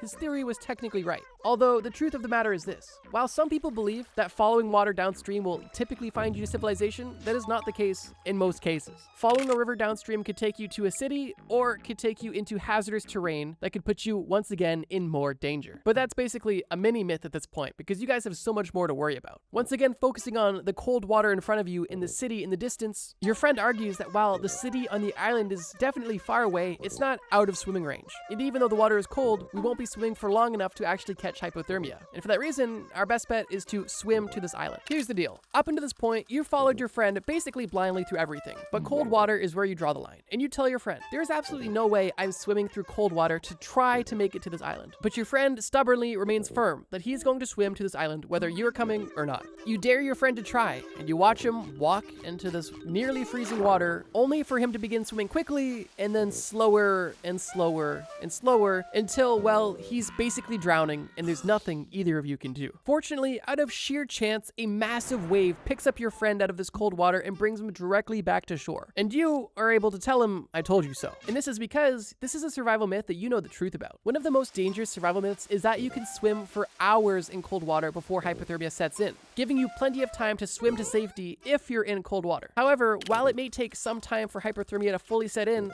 it only takes seconds for cold water to put your body in a state of panic. And in some cases, as soon as you become exposed to cold water, you could be facing the immediate risk of the cold shock response, which is essentially just an involuntary gasp of air followed by rapid breathing. Now, if your face happens to go under the water at this time, or if a wave hits you in the face, you could choke on the water and potentially drown already. But even if you don't choke on water, if you're not able to get your breathing under control, you could panic and lose control within minutes and drown. But let's say if you're swimming in cold water and you're able to maintain your breath, that is only the first step. Because sure, your breathing is under control, but you are still in deadly waters. You might be able to tread water for now, but with the cold water surrounding your body, you only have roughly 10 to 30 minutes if you're lucky before your muscles and nerves begin to shut down and you can no longer have proper control of them, obviously eventually leading to drowning. But let's say that you're not treading water, you're holding onto something that's floating. Your chance of survival doesn't increase significantly because depending on how much time you're spending in the water, hypothermia is the final risk you face and possibly the deadliest of them all. Once your core body temperature begins to fall, mental confusion, sluggishness, and exhaustion sets in. And even though you're not physically exerting energy, your body is working on triple overtime just to maintain the warmth it has. And you could very easily lose all strength and let go of this one thing you're holding on to. A real survival tip surrounding cold waters is something known as the 1-10-1 rule. The first one in 1-10-1 stands for how much time you have to get your breathing under control. You have roughly 1 minute to get your breathing under control after first immersion in the water before you are set into a full panic. After this first minute of deep breathing, getting your breath under control,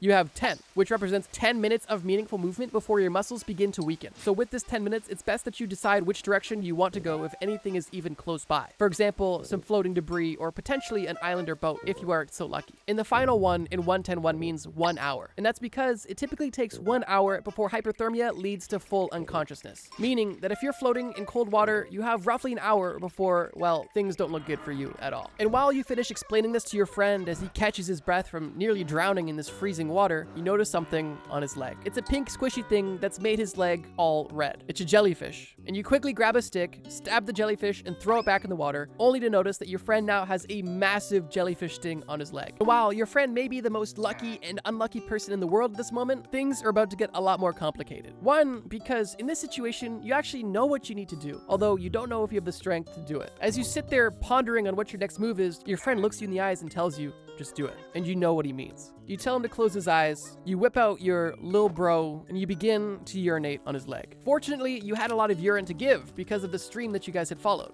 Although, unfortunately, this urination on the leg was not beneficial whatsoever. And it's once again another survival myth. It is a popular belief that the venom from a jellyfish sting can be neutralized with urine. However, in most cases, once again, the urine can actually make the sting worse. Depending on how bad the sting from the jellyfish was, the urine contacting the sting zone could actually cause the stinging cells on the skin to release more venom, which would further intensify the pain and speed up tissue damage from the venom from the sting. And in most cases, the best thing you can do when somebody has been stung by a jellyfish is to rinse the area carefully with either vinegar or salt water, which both can safely deactivate the stingers, and then you want to carefully remove the tentacles with tweezers or a stick, whatever you have. Interestingly, urine isn't the only thing you should avoid putting on a jellyfish sting, as fresh water should also be avoided, because it too can cause the stingers to fire. Now, obviously, the best case scenario is to go to the hospital immediately, but in a survival situation, you have to make do with what you have. And as you urinate on your friend's leg and his screams begin to get louder and louder, you notice another sound. A sound that sounds like cameras clicking and flashing. And then you notice an unforgettable sound, the sound of a boat horn. You look to your left and realize that the cruise ship that you're on only a few days ago is now going directly by you, and everybody on the cruise ship is taking pictures of you urinating on your friend. And while the passengers on the ship think that these are just two kinky people living off grid, the staff of the boat recognize that you two were the people that were lost in the helicopter crash. And for that reason, they send a rescue boat from the cruise ship to pick you both up and take you back to the cruise ship. Boarding the ship,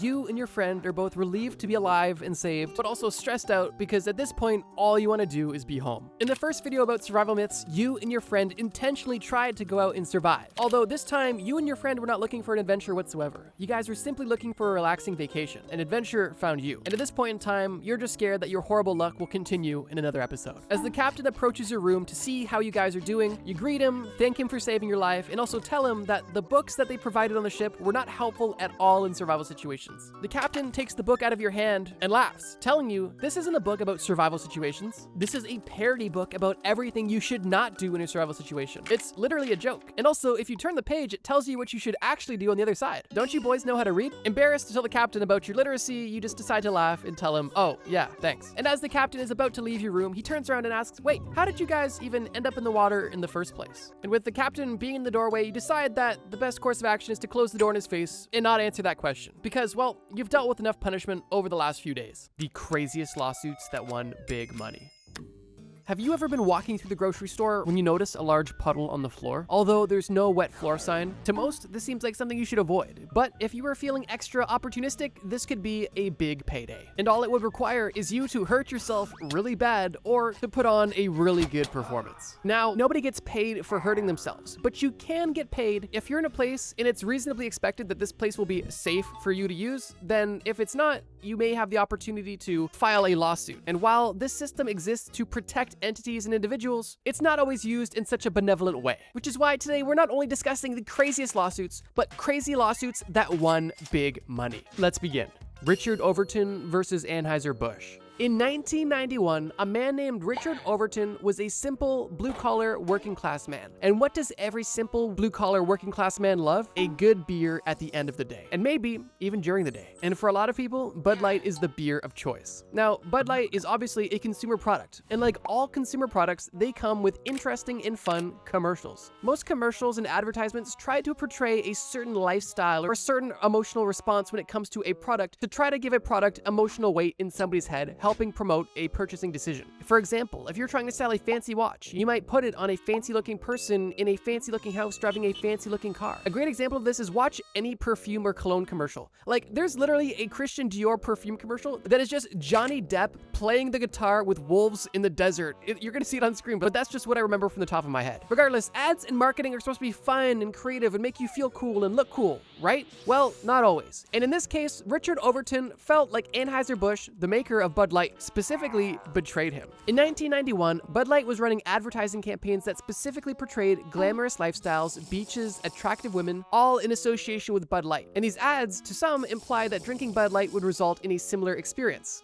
which I guess you could say is more or less not unreasonable, but I think most would just assume that, yeah, okay, they want to make this beer look cool, I get it, but not to Richard Overton. Richard Overton thought that drinking this beer would make you cool. It would give you the glamorous lifestyle. It would put you on a beach somehow, and beautiful women would simply flock to you because you were drinking it. But because that didn't happen, he wasn't only disappointed, he was furious. So furious, in fact, that he decided to hire a lawyer and sue Anheuser-Busch. Now here's the deal. Believe it or not, Richard Overton was actually able to find a lawyer who was willing to take the situation, which just goes to show that there were hungry lawyers out there, you know, Better Call Saul type of guys. And the legal claim that Richard and his lawyer ended up making was that the ads were falsely advertising a lifestyle, and due to this, Richard Overton suffered emotional distress and mental injury because the promised lifestyle he saw was never materialized. At this point, this sounds like a fake joke, but I promise you it's not. And even if the story ended there, it would already be crazy enough.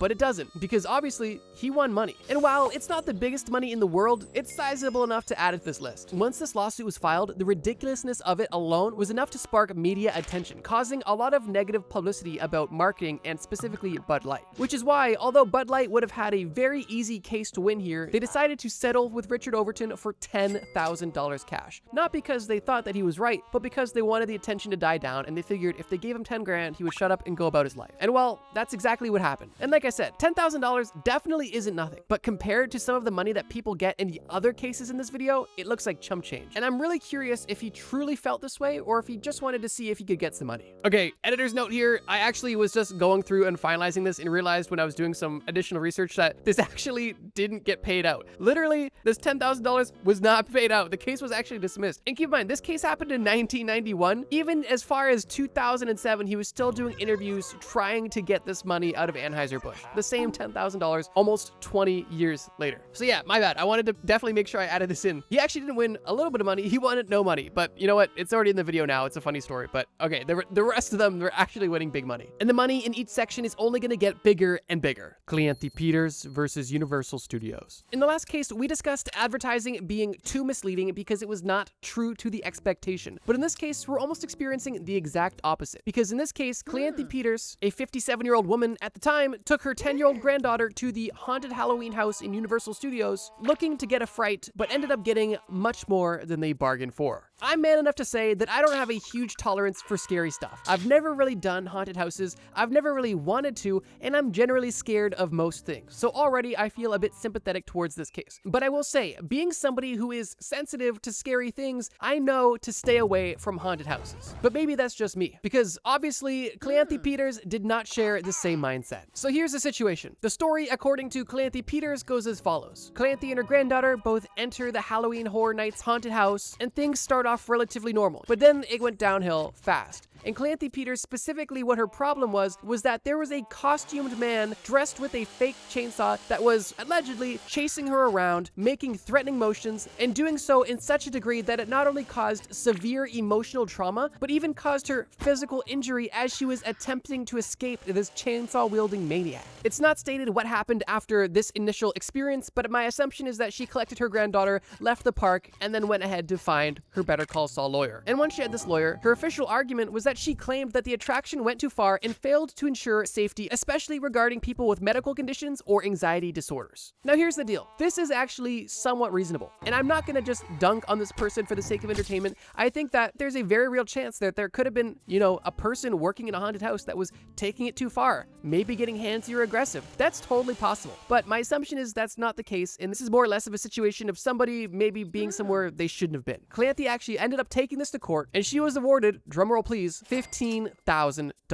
And the court and jury decided that even though Cleante was at a horror-themed attraction, there definitely needs to be a line in safety standards that are enforced. And with Cleante winning this case, it actually resulted in the park reevaluating their safety standards and even their waiver systems. And whether or not they made positive or negative changes, that I can't report. Although they did pay Cleante $15,000 for being a little too spooky. Kathleen Robertson versus a Texas furniture store. Kathleen Robertson was a young mother of one and lived in the suburbs of Austin, Austin, Texas. Her husband worked throughout the day and she was a stay-at-home mother. So during the day, her and her 3-year-old son at the time would go out and run errands from time to time. On the fateful day of the incident we're talking about, Kathleen brought her 3-year-old son to a furniture store to look for a brand new couch for their home. But this unassuming trip to the furniture store was actually going to turn catastrophic very soon. The story states that during her time furniture shopping, Kathleen was looking at different couches and price tags when she was walking from couch to couch until she tripped over an object and ended up twisting her ankle and falling. Because Kathleen sustained such a serious injury while furniture shopping, she sued. But the twist is this: that object that she tripped on was actually her own 3-year-old son, who was running around the store like a bull in a china shop. Kathleen argued that the store was negligent and argued that the staff should have had better control over the store's environment. If your blood is already boiling, it gets better. In court, the jury actually awarded Kathleen $80,000. Not only did this spark outrage in some, but it also caused the furniture store to go under, closing a small family business. But that's not the worst of the situation. The worst part about this entire situation is actually that it's not real. That's right. That's why I refer to this as the story. This popular urban legend of Kathleen Robertson, who tripped and fell over her own son suing the store for 80 grand, is not real. And I wanted to add it to this list about real situations for the following reason. When I was doing research for this video, one thing I found was that there was a very popular piece of chainmail known as the Stella Awards email. It was basically like a text chain copy pasta email that you would share around of the craziest lawsuits, or the Stella Awards. Why they call it the Stella Awards is something I'll explain in a later section. But basically, there was a huge email that was going around, specifically full of 7 frivolous lawsuits that supposedly won. One of the most famous fake stories from this email was the story of the man named Terrence Dickinson from Pennsylvania, who broke into a house to burglarize it and went in the garage, but he actually ended up getting stuck in the garage, and because he was trapped in the garage, once he was let out when the family got home from vacation, he sued them and won $500,000. I've personally heard the story through word of mouth, and if you have too, you've been told a lie. But that's not where the situation ends. This piece of chainmail with 7 fake stories isn't just interesting, it's actually manipulative, because it's highly speculated that this fake email chain that was viral during the early 2000s was actually used to help lobby in favor of corporations against the American people. Here's what I mean. During the early 2000s, this viral email chain was going around claiming that these 7 real lawsuits won and that they were crazy and wow, our legal system is so messed up. But right after this Stella Awards email went viral, there was a wave of lobbying that took place on behalf of huge corporations and insurance companies to reform the legal system, specifically involving lawsuits from individuals. And because of this perfect timing, it's highly speculated and borderline confirmed that these 7 fake stories was deliberate propaganda to make the average American individual think that juries in personal injury cases were simply untrustworthy and too frivolous, and because of that, reform needed to happen. And even though these insane frivolous cases not only didn't win money but didn't exist, in the minds of the American people, it seemed like their justice system was just falling apart, and for that reason, it made sense to reform it so that these people weren't able to steal from corporations, when in reality, these corporations and insurance companies were only lobbying to steal your rights. I'm gonna get off my soapbox now, but when doing research for this video, I thought this was too interesting not to include, which is why I wanted to lead you into it with a story that sounds believable and also blood-boiling, but in reality, it's actually corporate American propaganda to steal your rights. Woodrow Thompson versus his neighbor's dog. Woodrow Thomas lived in a nice community in Seattle, Washington, although he had one issue, an issue that he couldn't stand anymore, an issue that most of us can probably relate to. Woodrow's neighbor had a very loud dog. Admittedly, I also have a dog, a small, little, yappy dog that definitely annoys everybody in my neighborhood. And I'm sure a few of you can relate as well. I say this to make the point that loud, barking dogs aren't necessarily a rarity, especially in populated suburban areas. But I guess to Woodrow, the barking had simply gotten too excessive. Denise Norton, Woodrow's neighbor, had a dog named Chopper. And Chopper, according to Woodrow, barked excessively. But Woodrow didn't just claim that Chopper barked excessively, Woodrow claimed that the dog barked to the point of being emotionally and psychologically damaging. Woodrow even went to such extremes as to claim that the dog's barking regularly reached volumes of 128 decibels, which is literally louder than a jet engine. Woodrow was claiming that his neighbor's dog, through a window, barked louder than a jet engine. So even though Woodrow's entire lawsuit seemed almost baseless and his claims seemed completely unrealistic, he still went ahead with filing the lawsuit against his neighbor. Now here's where things get interesting. As we stated, he was filing this lawsuit specifically for mental and psychological damages, but he didn't just want money for therapy or earplugs. He wanted $500,000 because of Chopper's barking. And this $500,000 lawsuit was won, but not for the reason you think. You see, when Denise Norton was served the papers, letting her know that her crazy neighbor was suing her for $500,000, she almost reasonably didn't take it seriously and just assumed that this lawsuit was fake and that it had no base in reality, so she ignored it. But unfortunately, because she never showed up in court to defend herself, Woodrow automatically won, and the judgment was the full $500,000. Because Woodrow's complaint about the barking dog was unchallenged, well, he just won by default, and he honestly probably wished he asked for more money at that point. But for Denise, the situation is devastating, because although it was definitely negligent of her to not take action on a lawsuit that was handed to her, if it's baseless, then simply challenge it and win. She would have had a very easy win here, mainly because no dogs bark louder than jet engines. But now she is trying to go through the process of having the entire situation appealed and dismissed. And right now, that is still pending. But even though $500,000 is a lot of money, it's not the most we're going to discuss on this list by a mile. Stella Liebeck versus McDonald's. Remember earlier in the plot twist when I was talking about the Stella Awards, basically the lawsuit version of the Darwin Awards? Well, the Stella Awards are named after Stella Liebeck. And the story of Stella Liebeck is one you've probably heard before. But in case you're unfamiliar, let me paint the picture. Stella Liebeck was a 79-year-old woman at the time. She was going about her normal morning routine when she drove to McDonald's, went through the drive-thru, got a coffee, and after she paid and received her coffee, she then put it between her legs, opened it, and began to drive off. But when she drove off, the coffee spilled, and she ended up receiving third-degree burns to over 16% of her body, specifically her inner thighs and groin area. And because of this, she was hospitalized for 8 days and required skin grafts. Now, originally, this case was more or less oversimplified and kind of written off as a baseless claim from somebody trying to get a paycheck. But after doing more digging, I actually kind of don't think it was that at all. But I wanted to add it because I know a lot of people think it was, and I kind of wanted to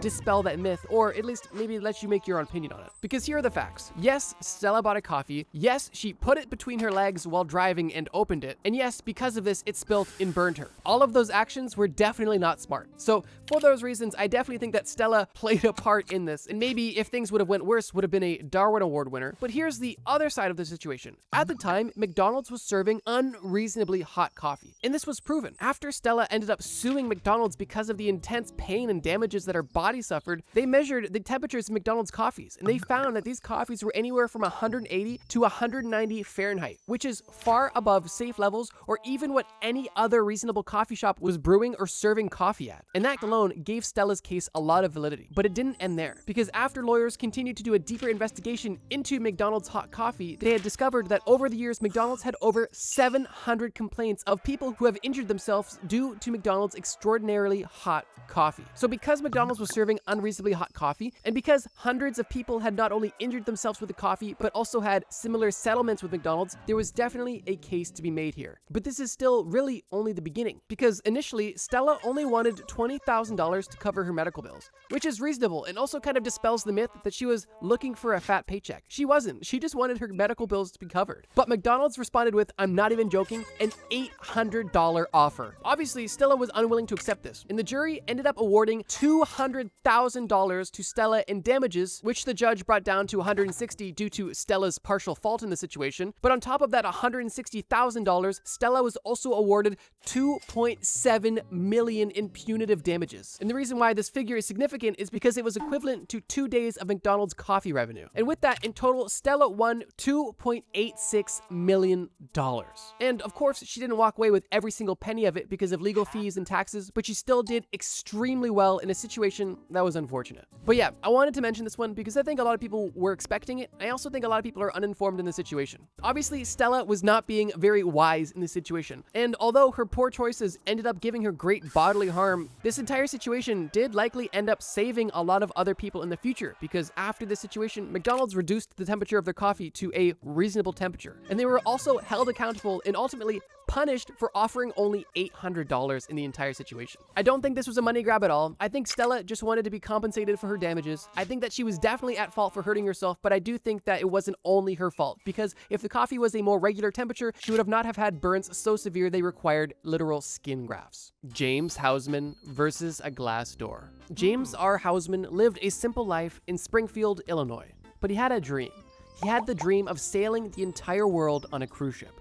And this was a dream that was just about to materialize, and he was doing it on a Holland America cruise. And today was the day. He appeared at the port, stepped on the cruise ship, and began traveling the 7 seas. His cruise was going well so far. He was enjoying every aspect of cruise ship life. You know, shuffleboard with old people, lunch with old people, dinner with old people, dancing with old people, bathing with old people. You know, all of the standard luxuries that a cruise ship can offer. Until one fateful day. The cruise ship that James was on had glass doors. Nothing surprising. But the glass doors on this cruise ship were automatic. And on one fateful day, when James was walking through one of the glass doors on this Holland America cruise, James was hit in the head by a glass door. As the story goes, he was simply walking through the doorway, the door was closing too fast, and it hit him in the head, causing him permanent brain damage. Here's what's interesting. After the incident where James was struck in the head by this automatic glass door, he was still able to carry out his entire 280-day world cruise. But it's reported that his brain injury left him prone to vertigo and small seizures, which are life-changing. When James initially sued the Holland America Cruise Company, the company accused Hausman of carelessly walking into the door and claimed that the incident was anomalous and not their fault. However, that's not what the jury thought. We're obviously going up in money, so it's more than the last one, but guess how much money he won? Do you have your guess? Okay.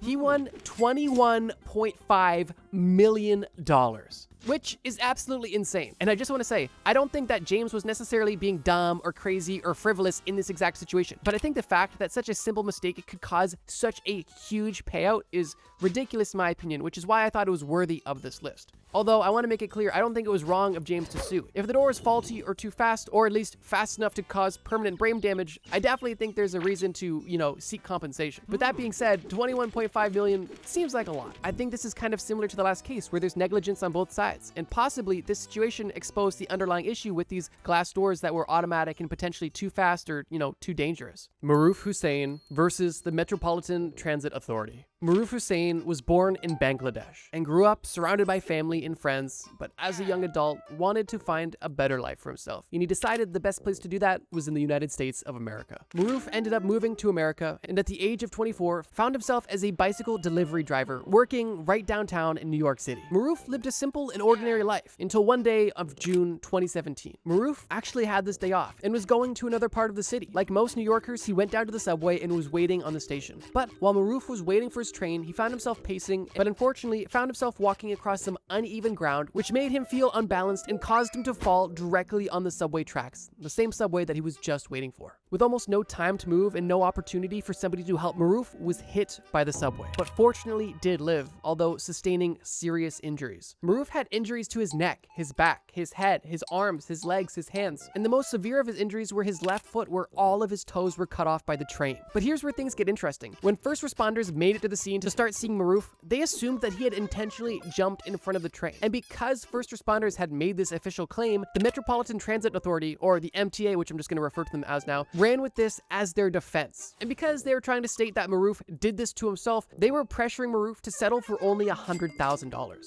Now, Maroof was fighting an uphill battle, because not only was he permanently injured because he fell in front of the subway and was struck by it, but now he also had to prove that he didn't do it on purpose. And I think once again, I just wanted to make the point right here, this entry isn't on the list because I think Maroof's crazy or dumb or frivolous or at fault, but I think this entire situation is very dumb, crazy, and frivolous, specifically on the side of the MTA, and I thought it was still worth having it on this specific list. More or less to have a happy and satisfying ending, but we'll get there. Like I said, this entire situation took place in 2017, and it took Maroof years to fight against the MTA and their bullying and their coercion for them to just take the $100,000 offer, but he remained consistent and vigilant. And because he didn't just quickly settle for $100,000, life-changing money in a lot of circumstances, he truly won big. How big, you may ask? Well, he won just under $23 million, or roughly $4.5 million per missing toe, if you're keeping track. But yeah, the jury found the MTA completely responsible and negligent to the fact that they could have implemented additional safeguards, but didn't. And because of this, Maroof was 5 toes poorer and nearly $23 million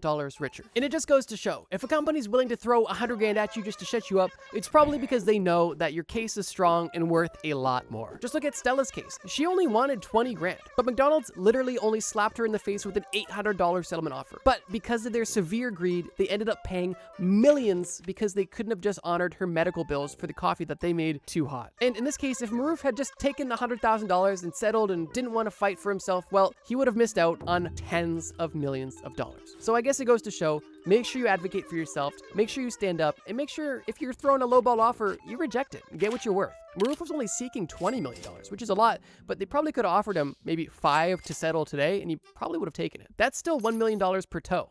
Not a bad deal. But with that being said, ladies and gentlemen, I have some bad news. There are so many more crazy, frivolous, dumb lawsuits that didn't win that I want to discuss, but there's truly no time for it in this video. But I'll make this promise with you now. If you guys enjoyed this video and want another video about the dumbest lawsuits that never won money, leave a like or leave a comment below letting me know you want it, and I promise I'll make it. Let's say if this video gets, I don't know, 30,000 likes, I'll do it. One of these lawsuits I really want to talk about was a case where a 70-year-old man was fired from his job because the man had extreme gas and uncontrollable diarrhea, but he ended up suing the company for disability discrimination. And well, that situation is just insane and I want to talk about it, so hopefully that video gets made. How you would die on every planet. This is you on Mercury. This is you on Saturn. And this is you in Uranus. What's the commonality between all of these versions of you? Well, they're all dead. And that's because basically every planet in our solar system is uninhabitable. But today, we're gonna explain exactly how you got to all of these planets and what about these planets caused you such a harsh and painful death. And to do that, let's take a couple steps back before you died on any of these planets. You are the bravest astronaut this side of the Mississippi. And NASA has decided that now is the time that we embark on interplanetary travel. Luckily for you, NASA has developed a special technology that has granted you the perfect number of respawns to die on every planet and still come back in one piece. Because after all, they know that you're just a squishy little guy. And these planets are pretty crazy. But without further ado, let's get to our first planet and experience just exactly how it would kill you. You're now officially approaching the very first planet in the entire solar system, Mercury. Instantly, you're met with two options. Do you land on the light side or do you land on the dark side? And although you're equipped with limited respawns, you understand that you have some wiggle room, and you decide to first land on the light side. One of the first things you notice as you descend closer and closer to the surface of Mercury is that you're experiencing very little atmospheric drag. And that's because there's actually no atmosphere on Mercury. Mercury only has a thin exosphere. When your rocket ship descends onto Earth, you notice the atmospheric drag and you feel the resistance. You can see the flames out of the window on the side of the ship. And that's because Earth has a strong atmosphere, but Mercury has no such thing, which already brings us to our first probable cause of death, which is a hard impact. Your spaceship isn't equipped for such a thin atmosphere, and for that reason, your landing is extra harsh. Although, miraculously, you and your ship survive. And you're now on the surface of Mercury. And before you even step out of your ship, you notice that the surface is bumpy and mountainous, and that's due to this lack of atmosphere. Just like how your ship experienced no atmospheric drag, meteorites don't either, meaning that they don't burn up when they enter the planet's exosphere. They keep going until they impact the ground hard, making the surface of Mercury look like an abandoned war zone. Regardless, you press the button, open the door, and you step foot onto the surface of Mercury. And within seconds, the spacesuit that your life depends on fails and begins to melt. The pressure that your spacesuit maintains to keep oxygen in the suit is gone due to burn holes that have appeared throughout the suit. And now you and your spacesuit are melting on the surface of Mercury, and before you're even able to gasp for air, your skin is boiling, your organs are shutting down, and you are dead before you can even asphyxiate from the lack of oxygen. That was probably quicker than you thought, but that's just the harsh reality of the light side of Mercury. Because Mercury has no atmosphere and a very thin exosphere, you are directly exposed to the harsh sun in full effect. And what that looks like, at least for the warm side of the planet, is temperatures approaching 427 degrees Celsius, which, like I mentioned, is enough to essentially cook you in seconds. But it doesn't just stop there, because not only does the lack of atmosphere not protect you from the sun's heat and radiation, but the lack of atmospheric pressure also means that the boiling point of water is significantly lower, which means that not only would all of your organs fail due to the sheer heat your body is experiencing, but also all of your bodily fluids would almost instantly evaporate. So yeah, the light side of Mercury is nothing to mess with, and the sheer unprotected exposure to the sun would kill, vaporize, and melt you in a matter of seconds. And even if it didn't, even if you were the most heat-resistant person in the world, there's also no oxygen, which kind of just seems like a cliff note at this point, but it is true, there's still no oxygen, even if you could survive this heat. You've respawned safely in your spaceship, and you've decided that you're just gonna wait for night to come to you. And you wait 1 hour, 8 hours, 24 hours, 48 hours, 72 hours. And at this point, you're curious if night's ever going to come. And the reality is, it likely won't come for a long time. And that's because Mercury rotates extremely slow, meaning that 1 day on Mercury is actually 176 days on Earth. So instead of waiting a half year for nighttime to come, you decide to fly your ship to the dark side of Mercury to see if that's any more inhabitable. Your ship lands and it's dark, although the lights on your ship and the distant glimmer of stars is enough to illuminate the surface of the planet for you to kind of walk around. You press the button, open the ship door, and take your first steps onto the surface of Mercury during nighttime. Instantly, you're relieved that you're not melting or having your blood boil, but you're now realizing what you are dealing with: a severe lack of heat. The nighttime temperatures on Mercury can get as low as negative 180 degrees Celsius, which may seem strange because this planet is the closest to the sun, but due to the lack of atmosphere, Mercury is very poorly insulated and not able to maintain and spread this heat across the planet, leaving you with almost only 2 extremes. After spending a few seconds on the surface, you realize that your spacesuit is once again not equipped for the sheer lack of heat, and you notice the cold to begin to penetrate your suit and cause severe internal damage. Your visor is instantly fogged up from your breath. Your nose, fingers, and toes are instantly turned numb and turning black with frostbite. At a molecular level, ice crystals are forming inside of your cells, causing internal damage, and your body is beginning to shut down. You can try to move around all you want to try to generate more body heat, but it's simply not going to work. And even if your spacesuit is able to maintain pressure and give you oxygen, within a few minutes, hypothermia will set in and you will be dead. You once again respawn in your ship and realize that there is a third option for landing, a potential Goldilocks zone. You notice that the daytime is too harsh and the nighttime is too harsh. However, there is a strip in the middle of the planet where night meets day, and you decide to land there. Scientifically, and this is real, this area is known as the Terminator Zone, and it's the most moderate place on the entire planet, which is kind of ironic. Regardless, you fly to the Terminator Zone, you land, and you step out of the ship.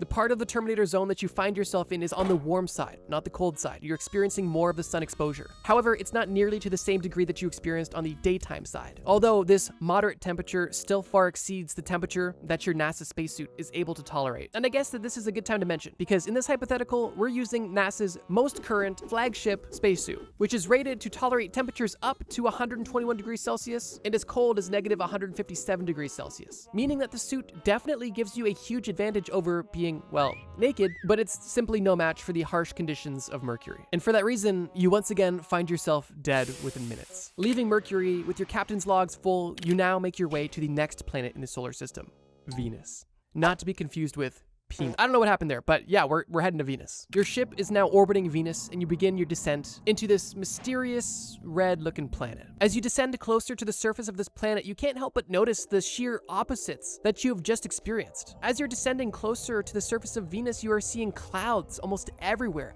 Thick clouds at that. It's almost like a dark fog, and the closer you get to the surface of Venus, the darker things have become, which in contrast to Mercury is total night and day, because Mercury had no atmosphere, meaning no clouds, no air resistance, nothing. Venus, on the other hand, has an abundance of air pressure, meaning that your landing is relatively easy and light. But the pleasantries of Venus are about to end. Your ship gently lands on the surface and almost instantly begins to make creaking noises. These are noises you haven't yet heard from your ship, but you continue on. You press the button, open the bay door, and step onto the surface of Venus, where you're met with familiar and extremely unfamiliar problems. The first familiar problem is the extreme heat. The surface of Venus is actually hotter than the surface of Mercury, reaching temperatures of 464 degrees Celsius, which is hot enough to melt lead. And because of this, like on Mercury, the integrity of your suit is compromised, you have lost all air, your skin is melting, your liquids are evaporating, and you are dead within seconds. But let's just say, hypothetically, if your suit was able to handle this amount of heat, well, you wouldn't last much longer at all. And that's because Venus has a very unique atmosphere. Atmospheric pressure is sometimes calculated in bar. And for example, on Earth at sea level, the atmospheric pressure is 1 bar. If you've ever seen a watch that's waterproof, it might say 5 bar or something along those lines, and that just means it can tolerate higher pressure from being underwater. Well, the atmospheric pressure on Venus is 92 bar, meaning that its atmosphere is 92 times denser than Earth's. So even though Venus is a similar size to Earth and the gravity you would experience on this planet is relatively similar, because of the sheer atmospheric pressure, as soon as you step foot on this planet, your body would almost instantly collapse. This amount of atmospheric pressure is almost equivalent to being 1.6 kilometers under the ocean. But not only would movement be extremely hard and your body would even struggle to stand, but the sheer amount of pressure would also instantly rupture your eardrums and force all of the air out of your lungs. And if those things for some reason didn't kill you, the collapsing of all of your blood vessels definitely would. And as your dead body lays on the surface of Venus, it begins to rain. But this rain isn't any regular rain. This rain from the clouds that you saw is sulfuric acid, which at this point is basically just adding insult to injury. Because not only does your body essentially instantly vaporize, but it's also crushed and then melted by the acidic rain and fog that exists almost everywhere on this hellish planet. There's no Goldilocks zone or Terminator zone or good zone on Venus. It's all a thick fog of acid, extreme heat, extreme pressure, and it's extremely not fun. You respawn on your ship moments before the structural integrity of that collapses, and you begin your journey to your next planet.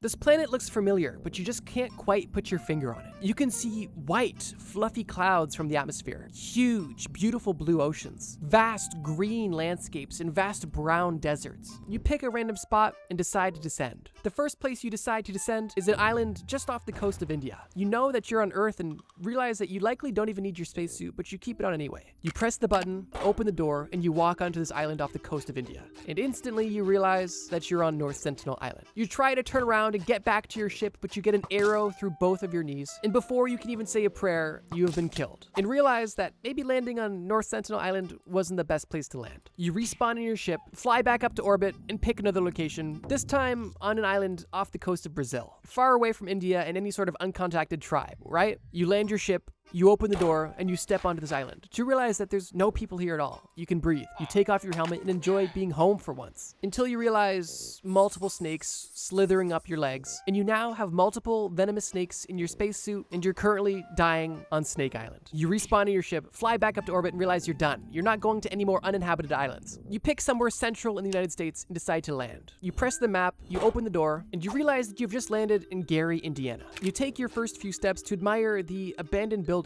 But before you know it, your spaceship is being stolen and sold for drugs, your space boots are being stolen off your feet, and you've just been stabbed for wearing a fancy-looking spacesuit. You lasted a noble 20 seconds. Obviously, I'm just being satirical here. There's more ways you could die on Earth than I could ever possibly mention. Although, if you did want to watch a couple videos about how you could die on Earth, there's a lot of videos on my channel that go into detail about that. You respawn in your spaceship, take a deep breath, and prepare for your next planet. You're approaching Mars, and already you're kind of scarred from red-looking planets, but you know that this planet is different, and you're excited to see how different this planet really is. You orbit the planet, and then begin your descent to the surface of Mars. Upon your descent, you're pleased to see that there is no sulfuric acid clouds or rain or gas anywhere, although you realize that's likely a result of the low atmospheric pressure that exists on Mars. And unfortunately, we now know the result of low atmospheric pressure. You have another harsh landing due to the lack of air resistance, and after the reddish dust settles from your impact, you open the door and take your first steps onto the surface of Mars. It's daytime, and you're pleasantly surprised because the temperature is extremely moderate. During the daytime, the temperature of Mars only gets to around 20 degrees Celsius, which is comfortable. Because of the distance that we now are from the sun, the temperature is not nearly as severe as it was on Mercury. However, there is still a big difference with the lack of atmosphere, and it's kind of twofold.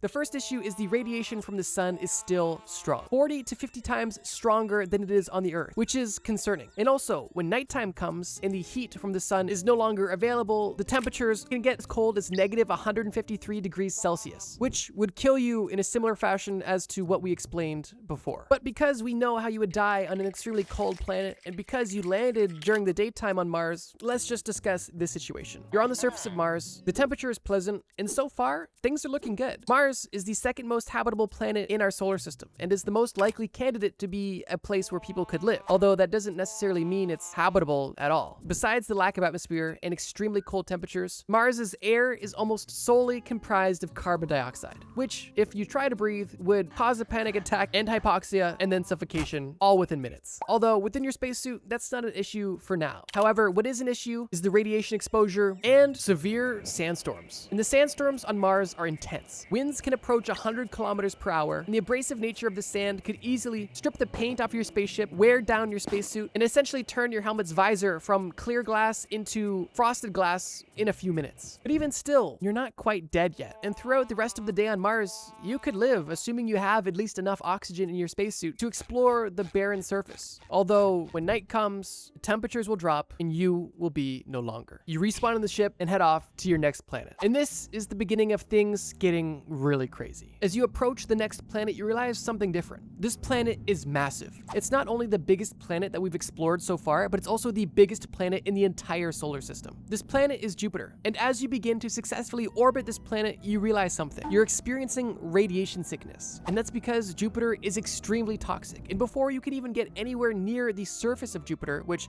we'll discuss that in a second, you are going to be feeling the effects of the extreme radiation that comes from this toxic planet. But assuming you and your suit are built different, you begin your descent into the planet of Jupiter. One of the first things that you're going to experience is the strange upper clouds. They're not made of sulfuric acid like on Venus. These clouds are lighter in color and composed of water vapor and ammonia. The temperature that we're already experiencing on the descent is already more than our suit can handle. But you're still in your ship and you're still safe for now. So you continue to descend. You notice things similar to Venus begin to get darker and darker, but more intensely than it did on Venus. And with that, you're also noticing that your ship is creaking, similar to what it did on Venus, meaning that the atmospheric pressure is getting intense. You would think that with Jupiter being so massive, its gravitational forces would be huge as well, but Jupiter's gravity is only about 2.4 times stronger than the gravity we experience here on Earth. As your descent continues and you're looking out the window, it's nearly pitch black and you can't see anything. Light isn't able to make it this deep onto the planet, and the pressure is getting intense. Even just 50 kilometers into the planet of Jupiter will have you experiencing pressure equivalent to around 1,000 bar. Keep in mind, the pressure on Venus was 92 bar. You're only 50 kilometers into Jupiter, and you're experiencing 1,000 bar pressure. Now, if you weren't in your indestructible ship, you would have frozen and been crushed into a ball long ago. But because you're in your ship, you're still continuing further. As the pressure increases and as you go deeper and deeper into the planet of Jupiter, one thing that you notice is peculiar is that it's no longer cold. It's actually hot, really hot. You notice that the temperature gauge on the outside of the ship is over 1,000 degrees Celsius, which, if you were exposed to, would instantly vaporize you. But because you're in your ship, you're still safe and still continuing deeper into the planet. At this point, you're struggling to decide when you can even get out of the ship and if you can at all. Because at this point, you've experienced extreme cold, extreme pressure, extreme heat, and now you're experiencing extreme storms with winds up to 400 kilometers per hour, and there's still no sign of any solid surface for you to land your ship on. You notice your ship reach something. It's not ground, but it's a liquidy surface, and it's good enough for you. You press the button, open the spaceship door, you step onto this surface of metallic hydrogen where your feet essentially get stuck and your body is instantly crushed and melted before you can even process what happened. Jupiter's a bit of a tough one because the deeper you go, the more hypothetical you get. And right now, the kind of going theory is that there is a core of metallic hydrogen and other heavy metals in liquid form, potentially surrounding a solid core, but also potentially not. The pressure and temperatures at the core of Jupiter are unimaginably intense. And in the instance of this experiment, this is as deep as you're gonna go, because your mission was to find out how you would die on Jupiter, not what the core of Jupiter is. Although that mission might have been a more productive mission to go on. However, right now the theory is actually that the core of Jupiter could potentially be hotter than the surface of the sun, which, if true, is just crazy to think about. But you don't have time to think, because you're already on your way to your next planet. And this planet, once again, poses brand new challenges. The challenges with surviving this planet begin with even getting close to it, because not only does Saturn have a plethora of moons, 146 as of now, but it also has its huge, massive, and cool rings, which are literally just orbiting pieces of older moons that crashed into each other or exploded for, I guess, other reasons. So before we even get close to this planet, we have a game of space invaders avoiding asteroids and moon debris. But because you're a legend, you avoid all of that and you begin to get closer to Saturn, and you realize that you're going to be experiencing a lot of similarities to Jupiter. Specifically because this planet is once again massive, and it's also comprised out of the same gases, helium and hydrogen. So you already know you're in for a world of pain. Literally a world of pain. Since the composition of Saturn is relatively similar to the composition of Jupiter, you decide that you're not going to wait until you reach some sort of core to get out of your spaceship. You're going to make sure that you're deep enough into the planet where it's dark and you know that you're fully immersed within the planet's contents, and then you're going to see what happens. And that's exactly what you did. You begin breaking through the initial clouds, and instantly you're once again met with ammonia crystals in the air and clouds and a thicker and denser fog. Your ship begins to descend slowly, your windows get covered in frost, and it begins to get darker and darker. And you realize that it's time to step out of the ship and see what happens. You press the button, the door opens, you step out, and you jump into the abyss. As soon as you step off of the ledge, you're not falling straight down. You are smacked by 1,800 km/h winds throwing you in multiple directions, as Saturn is experiencing consistent storms that would literally rip your body apart almost instantly. At this point, assuming you're extremely damaged but not killed, your body flying around and spinning out of control begins to fall deeper into Saturn. Already, the extreme cold is freezing you and killing you within your spacesuit, and the pressure is only getting more and more intense. But because in this particular day you are feeling extra resilient, you're able to survive these extremely cold temperatures and this wind and this intense pressure. You realize that the further you fall, once again, the warmer it gets. And the pressure only gets more and more bone crushing, until soon enough, your body lands into this metallic liquid surface, and your body is now literally a drop in the bucket. What used to be a human body in a spacesuit is now a vaporized liquid drop in an unbelievably hot core of a gas giant planet. You respawn in your ship. Fortunately, it's close to the surface. You exit this planet, make it through the minefield of moons and moon fragments once again, and you're out of the woods. You're no longer going into gas giants, but you're now getting into ice giants. And these planets aren't much better at all. And that's because they are still literally gas giants. They're not made of ice. They are just comprised of elements that are heavier than helium. And they are obviously extremely cold. Approaching the next planet in the first ice giant, you once again have to navigate a minefield of moon fragments. And once you've successfully navigated that, you are met with a beautiful sight. You look outside the window and bestow your eyes upon Uranus. Obviously, upon seeing it, the first thing you want to do is just get inside it. You need to penetrate Uranus to see what's inside, right? That's what this mission is all about. So before you could even orbit this planet, you simply begin to descend. And soon enough, you're penetrating the surface of Uranus. One of the first things that you notice is how dark it is at this part of the solar system. You are so far from the sun that even on the surface of Uranus, the surface level clouds, it is already pretty dark, and it's only gonna get darker the deeper you go. Upon penetrating Uranus, you're met with unbreathable and some toxic gases, with the majority of Uranus's atmosphere being comprised of hydrogen, helium, and methane, none of which are breathable for humans. But you've got your spacesuit on, and you're still in your ship, so you continue to dive deeper. It's not long before you notice the extreme cold, with temperatures already reaching negative 195 degrees Celsius, which, if you were outside, would be enough to almost instantly kill you. But you're still in your ship and still descending deeper into Uranus. And now you are getting into the heart of some of these storms happening on Uranus,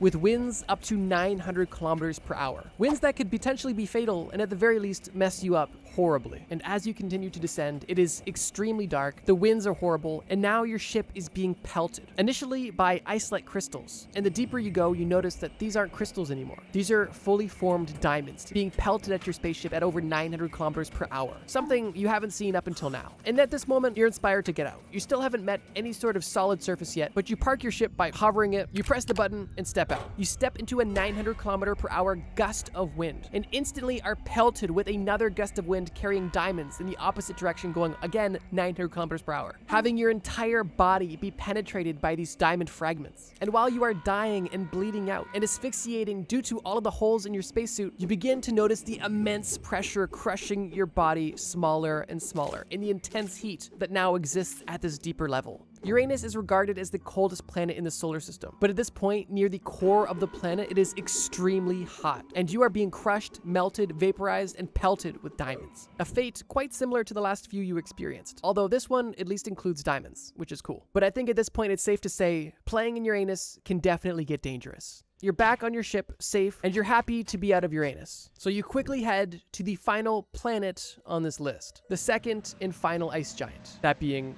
Neptune. Now, I'll be honest, Neptune is extremely similar to Uranus as far as composition and what exactly would happen if you were to experience this planet. And because I can't make as many puns with this planet, I'm gonna keep this one relatively brief. Assuming you penetrate the surface of Neptune and decide to park the ship there and simply jump into the void, you would experience extremely cold temperatures, followed by extreme winds, and then rising temperatures and rising pressure until you're pelted by, once again, diamond rain, and then disintegrated into the darkness and abyss that is the core of Neptune. A story similar to the previous planets, but no less severe. Your death on Neptune, while instant, would be horrible. You respawn on your ship, and before heading back to Earth, you realize that you still have one respawn left. And because this is Trust Me Bro, and we're always extra, we decide to head to the forgotten planet of our lifetime. The dwarf planet that still exists in our solar system, but is no longer recognized as an official planet. And that would be Pluto. One of the first ways you could die in regards to Pluto is dying of boredom, because Pluto is so damn far away.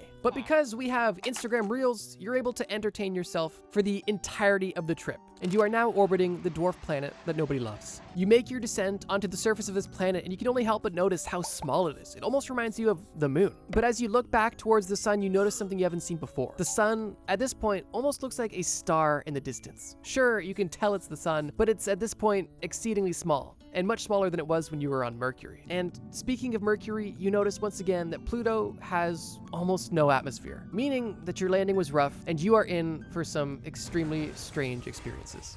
Being this far from the sun means that it's dark and cold all of the time. And this is something that at this point you're just prepared for. You hit the button and step into negative 229 degrees Celsius temperatures, a temperature that you may notice is actually colder than liquid nitrogen. And because the surface of this planet is colder than liquid nitrogen, you would essentially experience what it would feel like to jump into a pool of liquid nitrogen. Any liquid on or around your body would instantly be boiled, and your skin would feel like it's almost burning. We've reached temperatures so cold they feel hot once again. Your skin would freeze, and all of your flesh, including your muscles, your fat, your everything, begin to turn into a frigid, hard solid. Every cell in your body would die and turn black, and your dark, mummified body would essentially live on as a statue on the surface of Pluto, literally frozen in time. And my only hope for you would be that you left yourself in a funny position, if you even had time to get there. And with that, you use your last respawn, you get back in your ship, and you head back to Earth. You have multiple logbooks full of your experience being documented, and once you return to NASA and hand in this information, they regretfully inform you that they appreciate you going on this trip, but they actually just developed a drone that could have done all of this. And the worst part is, they actually developed it before you left. But because you seemed so excited about going, they didn't want to break your spirit, so they let you go anyway. But at least you got to play in Uranus.